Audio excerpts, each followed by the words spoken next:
Head 'ਚ ਸੀ, ਇੱਕ ਮੋਢੇ ਤੇ ਸੀ, ਇੱਕ ਸਰੀਰ ਦੇ ਉੱਤੇ ਸੀਗਾ। ਪਿਛਲੇ ਹਫ਼ਤੇ ਜਿਹੜੇ ਆਈਸ ਦੇ ਏਜੰਟ ਨੇ ਜਦੋਂ ਗੋਲੀਆਂ ਚਲਾਤੀਆਂ ਤੇ ਗਵਰਨਮੈਂਟ ਦਾ ਪੱਖ ਇਹ ਆ ਵੀ ਜੀ ਉਹ ਜਿਹੜੀ ਉਹਦੀ ਕਾਰ ਸੀ ਉਹ ਉਸਨੇ ਜੋ ਬਾਰਡਰ ਪੈਟਰੋਲ ਏਜੰਟ ਉਹਦੇ ਉੱਤੇ ਚਾੜ੍ਹਨੀ ਸੀ, ਪਰ ਜਿੰਨੇ ਕੁ ਕੈਮਰਿਆਂ ਦੇ ਐਂਗਲ ਆਏ ਆ, ਉਹਨਾਂ ਤੋਂ ਲੋਕ ਇਹ ਕਹਿ ਰਹੇ ਆ ਵੀ ਨਹੀਂ ਇਹ ਟੋਟਲੀ ਜਿਹੜੀ ਆ ਝੂਠੀ ਸਟੋਰੀ ਹੈਗੀ ਆ। ਪੈਰਾਮੈਡਿਕਸ ਕਹਿੰਦੇ ਵਿਦਿਨ 5 ਮਿੰਟ 'ਚ ਉੱਥੋਂ ਆ ਗਿਆ ਸੀ, ਹਾਲਾਂਕਿ ਉੱਥੇ ਇੱਕ ਡਾਕਟਰ ਵੀ ਸੀ। ਉਹਨੇ ਕਿਹਾ ਵੀ ਮੈਂ ਇਹਨੂੰ ਦੇਖ ਸਕਦਾ ਆ ਤੇ ਜੋ ਬਾਰਡਰ ਪੈਟਰੋਲ ਏਜੰਟ ਸੀਗੇ ਉਹਨਾਂ ਨੇ ਕਿਹਾ ਵੀ ਨਹੀਂ ਤੁਸੀਂ ਨਹੀਂ ਦੇਖ ਸਕਦੇ ਹੈਗੇ, ਇੱਥੇ ਚੁੱਪ ਕਰਕੇ ਜਿਹੜੇ ਆ ਖੜੇ ਰਹੋ। ਸੋ ਜਦੋਂ 5 ਮਿੰਟਾਂ ਦੇ ਵਿੱਚ ਉੱਥੇ ਪੈਰਾਮੈਡਿਕਸ ਪਹੁੰਚੇ ਤੇ ਉਹਨਾਂ ਨੇ ਇਹ ਦੇਖਿਆ ਵੀ ਜੋ 37 ਸਾਲਾਂ ਦੀ ਇਹ ਜੋ ਬੀਬੀ ਸੀ ਰੇਨੇ ਗੁੱਡ, ਉਹ ਅਨਰਿਸਪੌਂਸਿਵ ਸੀਗੀ ਤੇ ਉਹਦੀ ਜਿਹੜੀ ਪਲਸ ਇਰਰੈਗੂਲਰ ਸੀ ਤੇ ਉਹਨਾਂ ਨੇ ਲਾਈਫ ਸੇਵਿੰਗ ਐਫਰਟਸ ਦੀ ਕੋਸ਼ਿਸ਼ ਵੀ ਕੀਤੀ, ਪਰ ਉਸ ਨੂੰ ਉਹ ਬਚਾ ਨਹੀਂ ਸਕੇ। 2 ਕਹਿੰਦੇ ਗਨ ਸ਼ਾਟ ਸੀ ਉਹਦੇ ਚੈਸਟ ਦੇ ਉੱਤੇ ਸੀ, ਇੱਕ ਲੈਫਟ ਫੋਰ ਆਰਮ ਦੇ ਉੱਤੇ ਸੀ। ਪੋਸੀਬਲ ਗਨ ਸ਼ਾਟ ਕਹਿੰਦੇ ਭਈ ਉਹਨਾਂ ਦੇ ਲੈਫਟ ਸਾਈਡ ਦੇ ਵਿੱਚ ਸੀਗਾ। ਨਵੀਆਂ ਜਿਹੜੀਆਂ ਡਿਟੇਲਸ ਆ ਰਹੀਆਂ ਜੋ ਪ੍ਰੋਟੈਸਟ ਮਿਨੇਸੋਟਾ ਦੇ ਵਿੱਚ ਹੋ ਰਹੇ ਹੈਗੇ ਆ, ਉਸ ਨੂੰ ਦੇਖਦੇ ਹੋਏ ਪ੍ਰੈਜ਼ੀਡੈਂਟ ਡੋਨਲਡ ਟਰੰਪ ਉਹਨਾਂ ਨੇ ਥ੍ਰੈਟ ਕੀਤਾ ਵੀ ਮੈਂ ਇੰਸੁਰੈਕਸ਼ਨ ਐਕਟ ਦੇ ਤਹਿਤ ਯੂਐਸ ਦੀ ਜਿਹੜੀ ਮਿਲਟਰੀ ਆ ਇਹਨਾਂ ਟਵਿਨ ਸਿਟੀਜ਼ ਦੇ ਵਿੱਚ ਭੇਜੂਗਾ ਜਾਂ ਭੇਜ ਸਕਦਾ ਹੈਗਾ। ਤੇ ਮਿਨੇਸੋਟਾ ਨੇ ਕਿਹਾ ਆ ਵੀ ਜੇ ਕਹਿੰਦੇ ਵੀ ਮਿਨੇਸੋਟਾ ਦੇ ਲੋਕ ਲਾਅ ਨੂੰ ਨਹੀਂ ਫੋਲੋ ਕਰੂਗੇ, ਓਬੇ ਨਹੀਂ ਕਰੂਗੇ ਤੇ ਜਿਹੜੇ ਪ੍ਰੋਫੈਸ਼ਨਲ ਐਜੀਟੇਟਰਸ ਉੱਥੇ ਆਏ ਹੈਗੇ ਆ, ਸੋ ਇਸ ਇੰਸੁਰੈਕਸ਼ਨ ਐਕਟ ਦੇ ਤਹਿਤ ਉਹਨਾਂ ਨੂੰ ਹੈਂਡਲ ਕੀਤਾ ਜਾ ਸਕਦਾ ਹੈਗਾ ਆ। 18ਵੀਂ ਸੈਂਚਰੀ ਦਾ ਇਹ ਲਾ ਆ ਇੰਸੁਰੈਕਸ਼ਨ ਵਾਲਾ, ਤੇ ਇਹਦੇ ਤਹਿਤ ਫੈਡਰਲ ਗਵਰਨਮੈਂਟ ਜੋ ਆ ਉਹ ਮਿਲਟਰੀ ਨੂੰ ਭੇਜ ਸਕਦੀ ਹੈਗੀ ਆ ਜਾਂ ਚਾਹੇ ਸਟੇਟ ਦੇ ਆਫੀਸ਼ੀਅਲ ਵੀ ਹੋਣ। ਬਹੁਤ ਘੱਟ ਯੂਜ਼ ਹੋਇਆ ਆ। ਕੱਲ ਵੀ ਆਪਾਂ ਖਬਰ ਸਾਂਝੀ ਕੀਤੀ ਸੀ ਰੋਡਨੀ ਕਿੰਗ ਜਦੋਂ ਲਾਸ ਐਂਜਲਸ ਦੇ ਵਿੱਚ ਰਾਇਟਸ ਹੋਏ ਸੀ ਉਸ ਟਾਈਮ ਦੇ ਉੱਤੇ ਇਹ ਯੂਜ਼ ਕੀਤਾ ਗਿਆ ਸੀਗਾ। ਕਈ ਜਗ੍ਹਾ ਦੇ ਉੱਤੇ ਕੱਲ ਮਿਨੇਐਪਲਸ ਦੇ ਵਿੱਚ ਝੜਪਾਂ ਹੋਈਆਂ ਪ੍ਰੋਟੈਸਟਰਸ ਤੇ ਫੈਡਰਲ ਲਾ ਐਨਫੋਰਸਮੈਂਟ ਏਜੰਟਸ ਦੇ ਵਿੱਚ। ਸੋ ਉਹਨਾਂ ਦੀ ਕੰਡੀਸ਼ਨ ਵੀ ਕਾਫੀ ਬੈਡ ਆ ਜੋ ਫੈਡਰਲ ਏਜੰਟਸ ਹੈਗੇ ਆ, ਚਾਹੇ ਉਹ ਆਈਸ ਦੇ ਆ ਚਾਹੇ ਬਾਰਡਰ ਪੈਟਰੋਲ ਏਜੰਟਸ ਦੇ ਆ। ਜੇ ਕਿਸੇ ਰੈਸਟੋਰੈਂਟ ਜਾਂਦੇ ਆ ਤੇ ਉੱਥੇ ਉਹਨਾਂ ਨੂੰ ਫੋਲੋ ਕਰ ਲਿਆ ਜਾਂਦਾ। ਜੇ ਕਿਤੇ ਉਹ ਹੋਟਲਸ ਦੇ ਵਿੱਚ ਆ, ਸੋ ਸਾਰੀ ਰਾਤ ਉਸ ਹੋਟਲ ਦੇ ਆਲੇ ਦੁਆਲੇ ਪ੍ਰੋਟੈਸਟ ਹੁੰਦੇ ਹੈਗੇ ਆ। ਤੇ ਇੱਕ ਹੋਰ ਬੰਦੇ ਦੀ ਵੀ ਜਿਹੜੀ ਗੋਲੀ ਮਿਨੇਐਪਲਸ ਦੇ ਵਿੱਚ ਲੱਗੀ ਸੀ, ਉਹ ਵੀ ਆਪਾਂ ਖਬਰ ਸਾਂਝੀ ਕੀਤੀ ਸੀਗੀ। FBI ਦੇ ਡਾਇਰੈਕਟਰ ਕੈਸ਼ ਪਟੇਲ ਹੁਣੀ ਇਹ ਕਹਿ ਰਹੇ ਆ ਵੀ ਅਸੀਂ ਹੋਰ ਵੀ ਜ਼ਿਆਦਾ ਜਿਹੜੇ ਅਰੈਸਟ ਆ ਉਹ ਕਰਨ ਜਾ ਰਹੇ ਹੈਗੇ ਆ। ਸੋ ਰਾਈਟ ਨਾਓ 3000 ਦੇ ਕਰੀਬ ਜਿਹੜੇ ਫੈਡਰਲ ਲਾ ਐਨਫੋਰਸਮੈਂਟ ਏਜੰਟਸ ਆ ਉਹ ਟਵਿਨ ਸਿਟੀਜ਼ ਦੇ ਵਿੱਚ ਪਿਛਲੇ ਕਈ ਹਫ਼ਤਿਆਂ ਤੋਂ ਜਿਹੜੇ ਉਹ ਤਾਇਨਾਤ ਕੀਤੇ ਹੋਏ ਹੈਗੇ ਆ। ਇਹ ਪਹਿਲੀ ਵਾਰੀ ਹੋ ਰਿਹਾ ਵੀ ਮਾਸਕ ਪਾ ਕੇ ਵਿਦਆਊਟ ਐਨੀ ਫਿਜ਼ੀਕਲ ਆਇਡੈਂਟੀਫਿਕੇਸ਼ਨ ਉਹ ਬੰਦੇ ਦਾ ਕੋਈ ਨਾਂ ਨਹੀਂ ਵੀ ਕੌਣ ਇਹ ਜਿਹੜੇ ਲੋਕ ਨੇ, ਕਿਤੇ ਕੋਈ ਵਿੱਚ ਇਦਾਂ ਹੀ ਤਾਂ ਨਹੀਂ ਆ ਗਏ ਜਾਂ ਇਹ ਵੀ ਨਿਊਜ਼ ਆਉਂਦੀਆਂ ਰਹੀਆਂ ਵੀ ਸੇਮ ਇਦਾਂ ਦੀਆਂ ਵਰਦੀਆਂ ਪਾ ਕੇ ਕਈਆਂ ਨੇ ਲੋਕਾਂ ਨੂੰ ਤੰਗ ਵੀ ਜਿਹੜਾ ਆ ਉਹ ਕੀਤਾ ਹੈਗਾ ਆ। ਲਾਇਬਿਲਿਟੀ ਤੋਂ ਬਚਣ ਖਾਤਰ ਲਾ ਐਨਫੋਰਸਮੈਂਟ ਇਹ ਜਿਹੜੀ ਆਈਸ ਵਾਲੇ ਆ ਜਾਂ DHS ਵਾਲੇ ਆ ਉਹ ਹੁਣ ਆਪਣੀ ਸ਼ਕਲ ਵੀ ਨਹੀਂ ਦਿਖਾ ਰਹੇ ਤੇ ਨਾਮ ਵੀ ਜਿਹੜਾ ਉਹ ਨਸ਼ਰ ਨਹੀਂ ਕਰ ਰਹੇ। ਇੱਕ ਹੁਣੇ ਜਿਹੜੀ ਹਰਜੋਤ ਸਿੰਘ ਜੀ ਖਬਰ ਆ ਰਹੀ ਆ, ਤੁਸੀਂ ਜਿੱਦਾਂ ਕਹਿੰਦੇ ਵੀ ਰੈਸਟੋਰੈਂਟਸ ਦੇ ਵਿੱਚ ਪਿੱਛੇ ਜਿਹੜੇ ਚਲੇ ਜਾਂਦੇ ਆ, ਆਈਸ ਏਜੰਟਸ ਨੇ ਵੀ ਪੂਰੀ ਨਮਕ ਹਰਾਮੀ ਕਰਤੀ। ਕਹਿੰਦੇ ਵੀ ਜਿਹੜੇ ਰੈਸਟੋਰੈਂਟ ਦੇ ਵਿੱਚ ਪਹਿਲਾਂ ਖਾਧਾ, ਜਦੋਂ ਖਾ ਪੀ ਲਿਆ ਤੇ ਬਾਅਦ ਚ ਉੱਥੋਂ ਦੇ ਜਿਹੜੇ ਵਰਕਰ ਆ ਉਹਨਾਂ ਨੂੰ ਅਰੈਸਟ ਕਰਕੇ ਉੱਥੋਂ ਜਿਹੜਾ ਉਹ ਲੈ ਗਏ ਆ। ਇਹ ਮੈਕਸੀਕਨ ਰੈਸਟੋਰੈਂਟ ਦੇ ਵਿੱਚ ਗਏ ਸੀ ਮਿਨੇਸੋਟਾ ਦੇ ਵਿੱਚ, ਤੇ ਕਹਿੰਦੇ ਵੀ 3 ਇੰਪਲਾਈ ਉਹਨਾਂ ਨੇ ਉੱਥੇ ਗ੍ਰਿਫਤਾਰ ਜਿਹੜੇ ਉਹ ਕੀਤੇ ਹੈਗੇ ਆ। ਕਹਿੰਦੇ ਵੀ ਇਹ ਵਿਲਮਰ ਦੇ ਵਿੱਚ ਇਹ ਘਟਨਾ ਵਾਪਰੀ ਆ। ਮਿਨੇਐਪਲਸ ਤੋਂ ਇਹ ਤਕਰੀਬਨ 2 ਘੰਟੇ ਦੂਰ ਸੀਗਾ। ਸੋ ਆਪਾਂ ਲਗਾਤਾਰ ਦੱਸ ਰਹੇ ਹਾਂ ਵੀ ਆਈਸ ਨੇ DHS ਨੇ ਆਪਣੀ ਜਿਹੜੀ ਗਤੀਵਿਧੀ ਆ, ਆਪਣੀ ਕਾਰਵਾਈਆਂ ਆ, ਉਹਨਾਂ ਨੂੰ ਤੇਜ਼ ਕੀਤਾ ਆ। ਕੱਲ ਸਿਟੀ ਹਾਲ ਦੇ ਵਿੱਚ ਇੱਕ ਬੀਬੀ ਰੋਂਦੀ ਕਰਲਾਉਂਦੀ ਨਜ਼ਰ ਆਈ ਮਿਨੇਸੋਟਾ ਦੇ ਮਿਨੇਐਪਲਸ ਦੇ ਜਿਹੜੇ ਸਿਟੀ ਕੌਂਸਲ ਦੇ ਵਿੱਚ। ਕਹਿੰਦੀ ਵੀ ਮੈਂ ਇੱਥੇ ਦੀ ਜੰਮੀ ਆ, ਮੈਂ ਚਿੱਟੇ ਮੂਲ ਦੀ ਨਹੀਂ ਆ, ਪਰ ਮੈਨੂੰ ਡਰ ਹੀ ਹਮੇਸ਼ਾ ਜਿਹੜਾ ਉਹ ਲੱਗਦਾ ਰਹਿੰਦਾ ਆ ਵੀ ਮੈਨੂੰ ਪਤਾ ਨਹੀਂ ਵੀ ਕਦੋਂ ਜਿਹੜਾ ਆ ਉਹ ਚੱਕ ਕੇ ਲੈ ਜਾਣਾ ਆ। ਉਹ ਨਰਸ ਆ ਉੱਦਾਂ, ਕਹਿੰਦੀ ਵੀ ਮੈਨੂੰ ਹਮੇਸ਼ਾ ਫਿਕਰ ਜਿਹੜਾ ਆ ਉਹ ਹੁਣ ਇਸ ਤਰੀਕੇ ਦੇ ਨਾਲ ਪਿਆ ਰਹਿੰਦਾ ਆ। ਕੱਲ ਜਿਹੜਾ ਜੋ ਰੋਗਨ ਆ ਉਹ ਵੀ ਇੱਕ ਇਦਾਂ ਦੀ ਹੀ ਗੱਲ ਕਹਿੰਦਾ ਹੋਇਆ ਨਜ਼ਰ ਆਇਆ, ਜਿਸ ਦੇ ਵਿੱਚ ਉਹਨੇ ਕਿਹਾ ਵੀ ਜਿਸ ਨੂੰ ਛੋਟੀ ਉਮਰੇ ਕੁਛ ਮਹੀਨੇ ਦਾ ਜਾਂ ਕੁਛ ਸਾਲ ਦਾ ਬੱਚੇ ਨੂੰ ਜਦੋਂ ਇਹਦੇ ਮਾਪਿਆਂ ਨੇ ਅਮਰੀਕਾ 'ਚ ਲੈ ਆਂਦਾ, ਜਿਹੜੇ ਮੁਲਕ ਤੋਂ ਆਏ ਉਹਦੇ ਨਾਲ ਉਹਦਾ ਕੋਈ ਸੰਬੰਧ ਨਹੀਂ, ਉਹਨੂੰ ਸਪੈਨਿਸ਼ ਤੱਕ ਵੀ ਜਿਹੜੀ ਉਹ ਨਹੀਂ ਆਉਂਦੀ, ਇੱਥੇ ਹੀ ਜੰਮਿਆ ਪਲਿਆ, ਇੱਥੇ ਹੀ ਉਹਦਾ ਸਾਰਾ ਕੁਛ ਆ, ਤੇ ਉਹਨੂੰ ਵੀ ਚੱਕ ਕੇ ਉਹ ਅਜਿਹੇ ਲੋਕਾਂ ਨੂੰ ਵੀ ਚੱਕ ਕੇ ਇੱਕ ਉਹ ਜਿਹੇ ਮੁਲਕ ਦੇ ਵਿੱਚ ਸੁੱਟਿਆ ਜਾ ਰਿਹਾ, ਜਿਹਦੇ ਦੇ ਨਾਲ ਉਹਦਾ ਕੋਈ ਵਾਹ ਵਾਸਤਾ ਹੀ ਜਿਹੜਾ ਨਹੀਂ ਹੈਗਾ। ਸੋ ਇਹ ਵੀ ਇੱਕ ਹੁਣ ਐਂਗਲ ਵਾਰ-ਵਾਰ ਜਿਹੜਾ ਉਹ ਆ ਰਿਹਾ ਆ। ਹੁਣੇ-ਹੁਣੇ ਆਪਾਂ ਨੂੰ ਇੱਕ ਰੈਂਚੋ ਕੁਕਾਮੋਂਗਾ ਤੋਂ ਆਪਣੇ ਜਿਹੜੇ ਲਿਸਨਰ ਆ ਉਹਨਾਂ ਨੇ ਕਾਲ ਕਰਕੇ ਦੱਸਿਆ, ਇੱਕ ਗੇਟਡ ਕਮਿਊਨਿਟੀ ਦੇ ਵਿੱਚ ਕਹਿੰਦੇ ਵੀ ਸਵੇਰ ਦੀਆਂ ਹੀ 5-6 ਜਿਹੜੀਆਂ ਗੱਡੀਆਂ ਆ ਉਹ ਉੱਥੇ ਕਹਿੰਦੇ ਵੀ ਆਈਸ ਵਾਲਿਆਂ ਦੀਆਂ ਘੁੰਮ ਰਹੀਆਂ, ਕਹਿੰਦਾ ਵੀ ਉਹਨਾਂ ਨੂੰ ਵੀ ਸਵਾਲ ਜਵਾਬ ਜਿਹੜੇ ਉਹ ਕੀਤੇ ਗਏ। ਕਈ ਟਾਈਮ ਜਿਹੜਾ ਉਹਨਾਂ ਨੇ ਲਾਇਆ, ਗ੍ਰੀਨ ਕਾਰਡ ਹੋਲਡਰ ਸੀਗੇ, ਗ੍ਰੀਨ ਕਾਰਡ ਉਹਨਾਂ ਨੇ ਦਿਖਾਇਆ ਤੇ ਫਿਰ ਉਹਨਾਂ ਨੂੰ ਜਾਣ ਦਿੱਤਾ, ਤੇ ਕਹਿੰਦੇ ਪੂਰੀ ਇੰਟਰੋਗੇਸ਼ਨ ਇੰਟਰਵਿਊ ਇੱਕ ਹਿਸਾਬ ਦੇ ਨਾਲ ਕਰਦੇ ਆ, ਕਦੋਂ ਆਏ ਸੀ, ਕਿੱਦਾਂ ਆਏ ਸੀ, ਕਿੰਨੇ ਚਿਰ ਤੋਂ ਰਹਿ ਰਹੇ ਆ, ਕਿੱਥੇ ਰਹਿੰਦੇ ਸੀਗੇ, ਸਾਰੀਆਂ ਚੀਜ਼ਾਂ ਕਹਿੰਦੇ ਵੀ ਲਗਾਤਾਰ ਪੁੱਛੀਆਂ ਜਾ ਰਹੀਆਂ। ਤੇ ਉਹ ਦੱਸ ਰਿਹਾ ਸੀਗਾ ਵੀ ਉਸ ਕੰਪਲੈਕਸ ਦੇ ਵਿੱਚ ਜਿਹੜਾ ਵੀ ਕੋਈ ਤੁਰਿਆ ਫਿਰਦਾ ਆ, ਉਹਨਾਂ ਸਾਰਿਆਂ ਨੂੰ ਜਿਹੜੇ ਉਹ ਸਵਾਲ ਪੁੱਛੇ ਜਾ ਰਹੇ ਆ।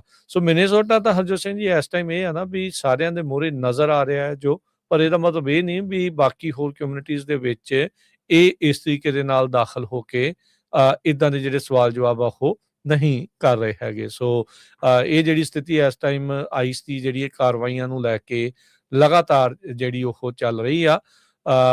ਇਹ ਜਿਹੜਾ ਹਰਜੋਤ ਸਿੰਘ ਜੀ ਹੰਕਾਰ ਵੀ ਇਹਨਾਂ ਦੇ ਸਿਰ ਚੜ੍ਹ ਕੇ ਜਿਹੜਾ ਉਹ ਬੋਲ ਰਿਹਾ ਆ। ਜਿੱਥੋਂ ਤੁਸੀਂ ਦੇਖ ਲਓ ਵੀ ਜਿੱਦਾਂ ਦੀਆਂ ਸਥਿਤੀਆਂ, ਜਿੱਦਾਂ ਦੀਆਂ ਖਬਰਾਂ ਜਿਹੜੀਆਂ ਉਹ ਆ ਰਹੀਆਂ, ਪ੍ਰੋਟੈਸਟ ਕਰਨ ਤੇ ਵੀ ਜਿਹੜੀ ਉਹ ਵਿਰੋਧਤਾ ਜਿਹੜੀ ਉਹ ਪੇਸ਼ ਆ ਰਹੀ ਆ, ਵੀ ਪ੍ਰੋਟੈਸਟ ਵੀ ਜਿਹੜਾ ਕਹਿੰਦੇ ਵੀ ਤੁਸੀਂ ਹੁਣ ਨਾ ਕਰੋ, ਇਨਸਰੈਕਸ਼ਨ ਐਕਟ ਜਿਹੜਾ ਉਹ ਹੋ ਰਿਹਾ ਆ। ਜਿਹੜੇ ਟਿਮ ਵਾਲਸ ਤੇ ਉੱਥੋਂ ਦੇ ਮਿਨਿਆਪੋਲਿਸ ਦੇ ਜਿਹੜੇ ਮੇਅਰ ਆ, ਬਾਰ-ਬਾਰ ਟਰੰਪ ਹੋਣਾ ਨੂੰ ਕਹਿ ਰਹੇ ਆ ਵੀ ਦਿਸ ਐਂਡਸ ਨਾਓ, ਪਰ ਟਰੰਪ ਹੋਣੀ ਕਹਿੰਦੇ ਵੀ ਨਹੀਂ, ਏਦਾਂ ਨਹੀਂ, ਆਪਾਂ ਤਾਂ ਇਸ ਨੂੰ ਜਿਹੜਾ ਹੋਰ ਐਕਟੀਵਿਟੀ ਨੂੰ ਲਗਾਤਾਰ ਜਿਹੜਾ ਉਹ ਵਧਾ ਰਹੇ ਹੈਗੇ ਆ। ਲੋਕਾਂ ਦੇ ਘਰਾਂ 'ਚ ਵਿਦਆਊਟ ਵਾਰੰਟ ਦਾਖਲ ਹੋਣਾ, ਲੋਕਾਂ ਦੇ ਜਿਹੜੇ ਫੋਨ ਨੇ ਵਿਦਆਊਟ ਵਾਰੰਟ ਉਹਨਾਂ ਨੂੰ ਸੀਜ਼ ਕਰਕੇ ਉਹਨਾਂ ਦਾ ਨਿਰੀਖਣ ਕਰਨਾ। ਸੋ ਕਾਫੀ ਕੁਛ ਜਿਹੜਾ ਉਹ ਚੱਲ ਰਿਹਾ। ਕਈ ਵਾਰੀ ਲੋਕਾਂ ਨੂੰ ਲੱਗਦਾ ਵੀ ਹਾਂ ਉਹ ਆਪਣੀ ਕਾਰਵਾਈ ਕਰ ਰਹੇ ਆ, ਪਰ ਇਹ ਕਾਰਵਾਈ ਦੇ ਵਿੱਚ ਬਹੁਤ ਸਾਰੇ ਜਿਹੜੇ ਕਾਨੂੰਨ ਦੀਆਂ ਉਲੰਘਣਾਵਾਂ ਵੀ ਜਿਹੜੀਆਂ ਉਹ ਨਜ਼ਰ ਜਿਹੜੀਆਂ ਉਹ ਆ ਰਹੀਆਂ, ਜਿਨ੍ਹਾਂ ਨੂੰ ਕਈ ਲੋਕ ਤੇ ਇਹ ਖਾਸ ਕਰਕੇ DHS ਵਾਲੇ ਤਾਂ ਹੁਣ ਨਜ਼ਰ ਅੰਦਾਜ਼ ਕਰ ਰਹੇ ਆ। ਉਦੋਂ ਜਦੋਂ ਹਰਜੋਤ ਸਿੰਘ ਜੀ ਇਹ ਵੱਡੀ ਚਿੰਤਾ ਦਾ ਵਿਸ਼ਾ ਬਣ ਜਾਂਦਾ, ਜਦੋਂ ਉਹਨਾਂ ਨੂੰ ਇਹ ਕਿਹਾ ਜਾਂਦਾ ਆ, ਸਟੀਵਨ ਮਿਲਰ ਜਿਹੜੇ ਡਿਪਟੀ ਚੀਫ ਆਫ ਸਟਾਫ ਆ, ਉਹਨਾਂ ਦੇ ਦੁਆਰਾ ਬਾਰ-ਬਾਰ ਵੀਡੀਓਜ਼ ਦੇ ਉੱਤੇ ਆ ਕੇ ਵੀ ਤੁਹਾਨੂੰ ਫੁੱਲ ਇਮਿਊਨਿਟੀ ਆ, ਵੀ ਤੁਹਾਨੂੰ ਕਹਿ ਹੀ ਕੁਛ ਨਹੀਂ ਕੋਈ ਸਕਦਾ, ਜਿੱਦਾਂ ਤੁਸੀਂ ਜੋ ਮਰਜ਼ੀ ਜਿਹੜਾ ਆ ਉਹ ਕਰੀ ਜਾਓ। ਸੋ ਇਹ ਇੱਕ ਕਿਤੇ ਨਾ ਕਿਤੇ ਫਿਰ ਪਾਵਰ ਟ੍ਰਿਪ ਜੇ ਕੋਈ ਕਰ ਜਾਵੇ। 47 ਘੰਟੇ ਦੀ ਟ੍ਰੇਨਿੰਗ ਦੇ ਰਹੇ ਹਰਜੋਤ ਸਿੰਘ ਜੀ, 47 ਨੰਬਰ ਸਪੈਸ਼ਲ ਚੁਣਿਆ ਹੈ ਕਿਉਂਕਿ 47ਵਾਂ ਰਾਸ਼ਟਰਪਤੀ ਆ ਟਰੰਪ ਹੋਣੀ। ਕਿਸੇ ਟਾਈਮ ਦੇ ਉੱਤੇ ਮਹੀਨਿਆਂ ਬੱਧੀ ਦੀ ਇਹ ਟ੍ਰੇਨਿੰਗਸ ਜਿਹੜੀਆਂ ਹੁੰਦੀਆਂ ਸੀ। ਇੱਕ ਬੀਬੀ ਜਰਨਲਿਸਟ ਸੀਗੀ, ਉਹਨੇ ਇੰਟਰਵਿਊ ਦਿੱਤੀ ਤੇ ਕਹਿੰਦੇ ਮੈਨੂੰ 6 ਘੰਟਿਆਂ ਦੇ ਵਿੱਚ ਉਹਨਾਂ ਨੇ ਹਾਇਰ ਕਰ ਲਿਆ। ਵੀ ਇੰਨੀ ਤੇਜ਼ੀ ਦੇ ਨਾਲ ਜਿਹੜੀ ਹਾਇਰਿੰਗ ਪ੍ਰੋਸੈਸ ਇਹਨਾਂ ਦਾ ਜਿਹੜਾ ਉਹ ਚੱਲ ਰਿਹਾ ਆ, ਵੀ ਬਗੈਰ ਸੋਚੇ ਸਮਝੇ ਪਤਾ ਨਹੀਂ ਕਿੱਦਾਂ ਦੇ ਲੋਕ। ਉੱਦਾਂ ਇਹ ਕਹਿ ਰਹੇ ਆ ਵੀ ਵੈਟਿੰਗ ਜਿਹੜੀ ਕਰਕੇ ਲੋਕ ਜਿਹੜੇ ਅਮਰੀਕਾ ਦੇ ਵਿੱਚ ਉਹਨਾਂ ਦੀ ਪੂਰੀ ਜ਼ਿਆਦਾ ਵੈਟਿੰਗ ਹੋਣੀ ਚਾਹੀਦੀ ਆ, ਪਰ ਜਦੋਂ ਇਹ ਆਪਣੇ ਮਹਿਕਮੇ 'ਚ ਕਿਸੇ ਨੂੰ ਕਹਿੰਦੇ ਆ ਵੀ ਹਾਂ ਅਸੀਂ ਤੁਹਾਨੂੰ ਨੌਕਰੀ ਤੇ ਰੱਖਣਾ ਆ, ਉਦੋਂ ਫਿਰ ਵੈਟਿੰਗ ਜਿਹੜੀ ਉਹ ਛਿੱਕੇ ਟੰਗ ਲੈਂਦੇ ਆ। ਸੋ ਕਾਫੀ ਕੁਛ ਇਸ ਟਾਈਮ ਚੱਲ ਰਿਹਾ ਆ, ਜਿਨ੍ਹਾਂ ਨੂੰ ਲੈ ਕੇ ਚਰਚਾਵਾਂ, ਵਿਵਾਦ ਜਿਹੜੇ ਆ ਉਹ ਚੱਲ ਰਹੇ ਨੇ, ਤੇ ਉਹਨਾਂ ਨੂੰ ਜ਼ਰੂਰ ਬਰੀਕੀ ਦੇ ਨਾਲ ਦੇਖਣ ਦੀ ਜ਼ਰੂਰਤ ਹੈਗੀ। ਜੀ। ਸੋ ਰੇਨੇਗੁੱਡ ਦੇ ਉਹਨੂੰ ਗੋਲੀਆਂ ਮਾਰਨ ਤੋਂ ਬਾਅਦ ਮਿਨੇਆਪੋਲਿਸ ਦੇ ਵਿੱਚ ਬਹੁਤ ਜ਼ਿਆਦਾ ਜਿਹੜੇ ਪ੍ਰੋਟੈਸਟ ਆ ਉਹ ਹੋ ਰਹੇ ਆ। ਇਕੱਲੇ ਉੱਥੇ ਨਹੀਂ, ਵੀਕਐਂਡ ਦੇ ਦੌਰਾਨ 1000 ਜਗ੍ਹਾ ਦੇ ਉੱਤੇ ਵੱਖ-ਵੱਖ ਅਮਰੀਕਾ ਦੇ ਵਿੱਚ ਜਿਹੜੇ ਪ੍ਰੋਟੈਸਟ ਹੋਏ ਸੀ। ਅਗਲੀ ਜਿਹੜੀ ਮੇਨ ਖਬਰ ਆ ਉਹ ਚਾਈਨਾ ਤੇ ਕੈਨੇਡਾ ਨੂੰ ਲੈ ਕੇ ਆ। ਹੁਣ ਕੈਨੇਡਾ ਤੇ ਚੀਨੀ ਜਿਹੜੇ ਆ ਉਹ ਭਾਈ-ਭਾਈ ਬਣ ਗਏ ਹੈਗੇ ਆ। ਕਾਫੀ ਜ਼ਿਆਦਾ ਜਿਹੜੇ ਐਗਰੀਮੈਂਟ ਆ ਉਹ ਮਿਸਟਰ ਕਾਰਨੀ ਨੇ ਜੋ ਚਾਈਨੀਜ਼ ਲੀਡਰ ਸ਼ੀ ਜਿਨਪਿੰਗ ਉਹਦੇ ਨਾਲ ਕੀਤੇ ਹੈਗੇ ਆ। ਇੱਕ ਤਾਂ ਉਹਨਾਂ ਨੇ ਇਹ ਕੀਤਾ ਆ ਵੀ 6000 ਦੇ ਕਰੀਬ ਜਿਹੜੀਆਂ ਇਲੈਕਟ੍ਰਿਕ ਵਹੀਕਲਸ ਆ, ਚਾਈਨੀਜ਼ ਇਲੈਕਟ੍ਰਿਕ ਵਹੀਕਲਸ, ਉਹਨਾਂ 49,000 ਦੇ ਕਰੀਬ ਉਹ ਹਰ ਸਾਲ ਲਿਆ ਸਕਣਗੇ, ਜਿਨ੍ਹਾਂ ਦੇ ਸਿਰਫ 6.1% ਟੈਰਿਫ ਲੱਗੂਗਾ। ਪਹਿਲਾਂ ਇਹ ਤੇ 100% ਲੱਗਦਾ ਸੀ ਟੈਰਿਫ 2024 ਦੇ ਐਂਡ ਤੱਕ, ਤੇ ਇਸੇ ਕਰਕੇ ਟੈਸਲਾ ਦੀਆਂ 20,000 ਦੇ ਕਰੀਬ ਜਿਹੜੀਆਂ ਕਾਰਾਂ ਆ ਉਹ ਕੈਨੇਡਾ ਦੇ ਵਿੱਚ ਸੈੱਲ ਹੋਈਆਂ ਸੀਆਂ। ਸੋ ਇਹ ਆਉਣ ਦੇ ਨਾਲ ਟੈਸਲਾ ਦੇ ਉੱਤੇ ਜਿਹੜਾ ਆ ਬਹੁਤ ਵੱਡਾ ਅਸਰ ਪਊਗਾ। ਉਸ ਤੋਂ ਬਿਨਾਂ ਵੀ ਕਨੋਲਾ ਆਇਲ ਜਿਹੜਾ ਆ ਉਹਦੇ ਤੇ ਚਾਈਨਾ ਵਾਲਿਆਂ ਨੇ ਟੈਰਿਫ ਜਿਹੜਾ ਕੈਨੇਡਾ ਨੇ ਟੈਰਿਫ ਲਾਇਆ ਸੀ, ਚਾਈਨਾ ਵਾਲਿਆਂ ਨੇ ਕੈਨੇਡਾ ਦੇ ਕਨੋਲਾ ਆਇਲ ਦੇ ਉੱਤੇ ਉਹ ਵੀ 15% ਦੇ ਕਰੀਬ ਕਰ ਦਿੱਤਾ ਹੈ, ਉਹ ਵੀ ਕਾਫੀ ਘਟਾ ਦਿੱਤਾ ਹੈਗਾ, ਕਿਉਂਕਿ ਪਹਿਲਾਂ ਬਹੁਤ ਜ਼ਿਆਦਾ ਸੀ। ਅਮਰੀਕਾ ਤੋਂ ਜ਼ਿਆਦਾ ਜਾਂਦਾ ਹੁੰਦਾ ਸੀ ਚਾਈਨਾ ਨੂੰ, ਪਰ ਜਦੋਂ ਟੈਰਿਫ ਲੱਗਿਆ ਉਹਨਾਂ ਨੇ ਵੀ ਰਿਟੈਲੀਏਸ਼ਨ 'ਚ ਟੈਰਿਫ ਲਾਇਆ ਸੀ ਤੇ ਸੋ ਅਮਰੀਕਾ ਤੋਂ ਜਿਹੜਾ ਜਾਣਾ ਉਹ ਘਟ ਗਿਆ ਹੈਗਾ। ਸੋ ਕੈਨੇਡਾ ਐਕਸਪੈਕਟ ਕਰ ਰਿਹਾ ਵੀ ਚਾਈਨਾ ਜੋ ਰਿਡਿਊਸ ਕਰੂਗਾ ਟੈਰਿਫ ਕੈਨੇਡੀਅਨ ਕੈਨੋਲਾ ਦੇ ਉੱਤੇ, ਕੈਨੋਲਾ ਸੀਡ ਦੇ ਉੱਤੇ 15% ਬਾਈ ਮਾਰਚ 1 ਤੇ ਇਹ ਸਿਗਨੀਫੀਕੈਂਟ ਡ੍ਰੌਪ ਹੈਗਾ ਆ 25% ਲੈਵਲਸ ਜੋ 85% ਲੈਵਲ ਜੋ ਇੰਪੋਜ਼ ਕੀਤੇ ਗਏ ਸੀ ਚਾਈਨਾ ਵੱਲੋਂ। ਸੋ ਕਹਿੰਦੇ ਵੀ $4 ਬਿਲੀਅਨ ਦੀ ਇਹ ਮਾਰਕੀਟ ਬਣਦੀ ਹੈਗੀ ਆ। ਸੋ ਚਾਈਨਾ ਤੇ ਕੈਨੇਡਾ ਕਾਫੀ ਲਾਗੇ ਆ ਰਿਹਾ ਆ, ਜਿਸ ਨੂੰ ਦੇਖ ਕੇ ਅਮਰੀਕਾ ਵਾਲੇ ਜਿਹੜੇ ਆ ਉਹ ਹੁਣ ਹਜੇ ਬਿਆਨ ਨਹੀਂ ਆਇਆ ਟਰੰਪ ਉਹਨਾਂ ਵੱਲੋਂ, ਪਰ ਜਿਹੜੇ ਐਕਸਪਰਟ ਆ ਉਹ ਕਹਿ ਰਹੇ ਆ ਵੀ ਕੈਨੇਡਾ ਇੱਥੇ ਗਲਤੀ ਕਰ ਰਿਹਾ ਹੈਗਾ। ਟਰੰਪ ਹੋਣਾ ਦੇ ਦੁਆਰਾ ਕੋਈ ਹੱਥ ਪੱਲਾ ਨਾ ਫੜਾਉਣਾ, ਇਹਦਾ ਦਾਅਵਾ ਜਿਹੜਾ ਉਹ ਮਾਰਕ ਕਰਦੀ ਹੁਣੀ ਕਰ ਰਹੇ ਆ ਵੀ ਕੋਈ ਸਮਝੌਤਾ ਸਾਡੇ ਨਾਲ ਉਹ ਕਰ ਨਹੀਂ ਰਹੇ ਤੇ ਇਸ ਲਈ ਇਹ ਹੁਣ ਚੀਨ ਦੇ ਮੋਹਰੇ ਆ। ਇਹ ਉਹੀ ਮਾਰਕ ਕਰਨੀ ਆ, ਇਹ ਉਹੀ ਲਿਬਰਲ ਸਰਕਾਰ ਆ ਜਿਹੜੀ ਪਿਛਲੇ ਸਾਲ ਕਹਿ ਰਹੀ ਸੀ ਵੀ ਕੈਨੇਡਾ ਨੂੰ ਖਤਰਾ ਹੀ ਸਭ ਤੋਂ ਜ਼ਿਆਦਾ ਜਿਹੜਾ ਉਹ ਚੀਨ ਦੇ ਕੋਲੋਂ ਆ। ਇਹ ਹੁਣ ਤੁਸੀਂ ਦੇਖ ਲਓ ਵੀ ਉਹਨਾਂ ਦੇ ਨਾਲ ਜੱਫੀਆਂ ਜਿਹੜੀਆਂ ਉਹ ਪਾਈ ਫਿਰਦੇ ਹੈਗੇ ਆ ਤੇ 2 ਦਿਨ ਦਾ ਦੌਰਾ ਸੀਗਾ ਇਹਨਾਂ ਦੇ ਨਾਲ। ਹੁਣ ਇੰਡੀਆ ਨੂੰ ਵੀ ਜਿਹੜਾ ਉੱਥੇ BC ਦੇ ਪ੍ਰੀਮੀਅਰ ਨੇ ਜਾਣਾ ਹੈਗਾ ਆ। ਇਹ ਉਹੀ ਇੰਡੀਆ ਜਿਨ੍ਹਾਂ ਨੇ ਕੈਨੇਡੀਅਨ ਸਿਟੀਜ਼ਨ ਨੂੰ ਕੈਨੇਡੀਅਨ ਸੋਇਲ ਦੇ ਉੱਤੇ ਕਤਲ ਕੀਤਾ ਹੈ, ਅਸੈਸੀਨੇਟ ਕੀਤਾ, ਭਾਈ ਨਿੱਜਰ ਹੁਣੀ ਉਹਨਾਂ ਨੂੰ। ਸੋ ਕੈਨੇਡਾ ਪਤਾ ਨਹੀਂ ਕਿਹੜੇ ਰਾਹ ਦੇ ਉੱਤੇ ਇਸ ਟਾਈਮ ਤੁਰ ਬੈਠਾ ਆ। ਹੁਣ 51ਵਾਂ ਸੂਬਾ ਬਣਨਾ ਉਹਨਾਂ ਨੂੰ ਮਨਜ਼ੂਰ ਆ ਜਾਂ ਉਹਨਾਂ ਮੁਲਕਾਂ ਦੇ ਨਾਲ ਸਮਝੌਤਾ ਕਰਨਾ ਮਨਜ਼ੂਰ ਆ ਜਾਂ ਆਪਣੇ ਪੱਧਰ ਦੇ ਉੱਤੇ ਕਿਵੇਂ ਹੋਣਾ ਹੈ। ਸੋ ਕਾਰਨੀ ਹੋਣਾ ਨੇ ਇਹ ਇਸ਼ਾਰਾ ਕੀਤਾ ਸੀਗਾ ਵੀ ਆਉਂਦੇ ਦਹਾਕੇ ਦੇ ਵਿੱਚ ਉਹ ਅਮਰੀਕਾ ਤੋਂ ਜਿਹੜੀ ਉਹਨਾਂ ਦੀ ਡਿਪੈਂਡੈਂਸੀ ਆ ਉਸ ਨੂੰ ਘਟਾਉਣਾ ਚਾਹੁੰਦੇ ਆ, ਡਾਇਵਰਸੀਫਾਈ ਜਿਹੜਾ ਉਹ ਕਰਨਾ ਚਾਹੁੰਦੇ ਆ। ਸੋ ਇੱਕ ਪਾਸੇ ਕੂਆਂ ਤੇ ਇੱਕ ਪਾਸੇ ਖਾਈ ਵਾਲਾ ਜਿਹੜੀ ਇਹ ਹਾਲ ਕਿਤੇ ਕੈਨੇਡਾ ਦਾ ਜਿਹੜਾ ਉਹ ਨਾ ਬਣ ਜਾਵੇ। ਬਗੈਰ ਅਮਰੀਕਾ ਤੋਂ ਕੈਨੇਡਾ ਦਾ ਸਰਵਾਈਵ ਕਰਨਾ ਬੜਾ ਔਖਾ ਆ, ਇਹ ਵੀ ਜਿਹੜੇ ਉੱਥੋਂ ਦੇ ਲੋਕ ਵੀ ਜਾਣਦੇ ਆ।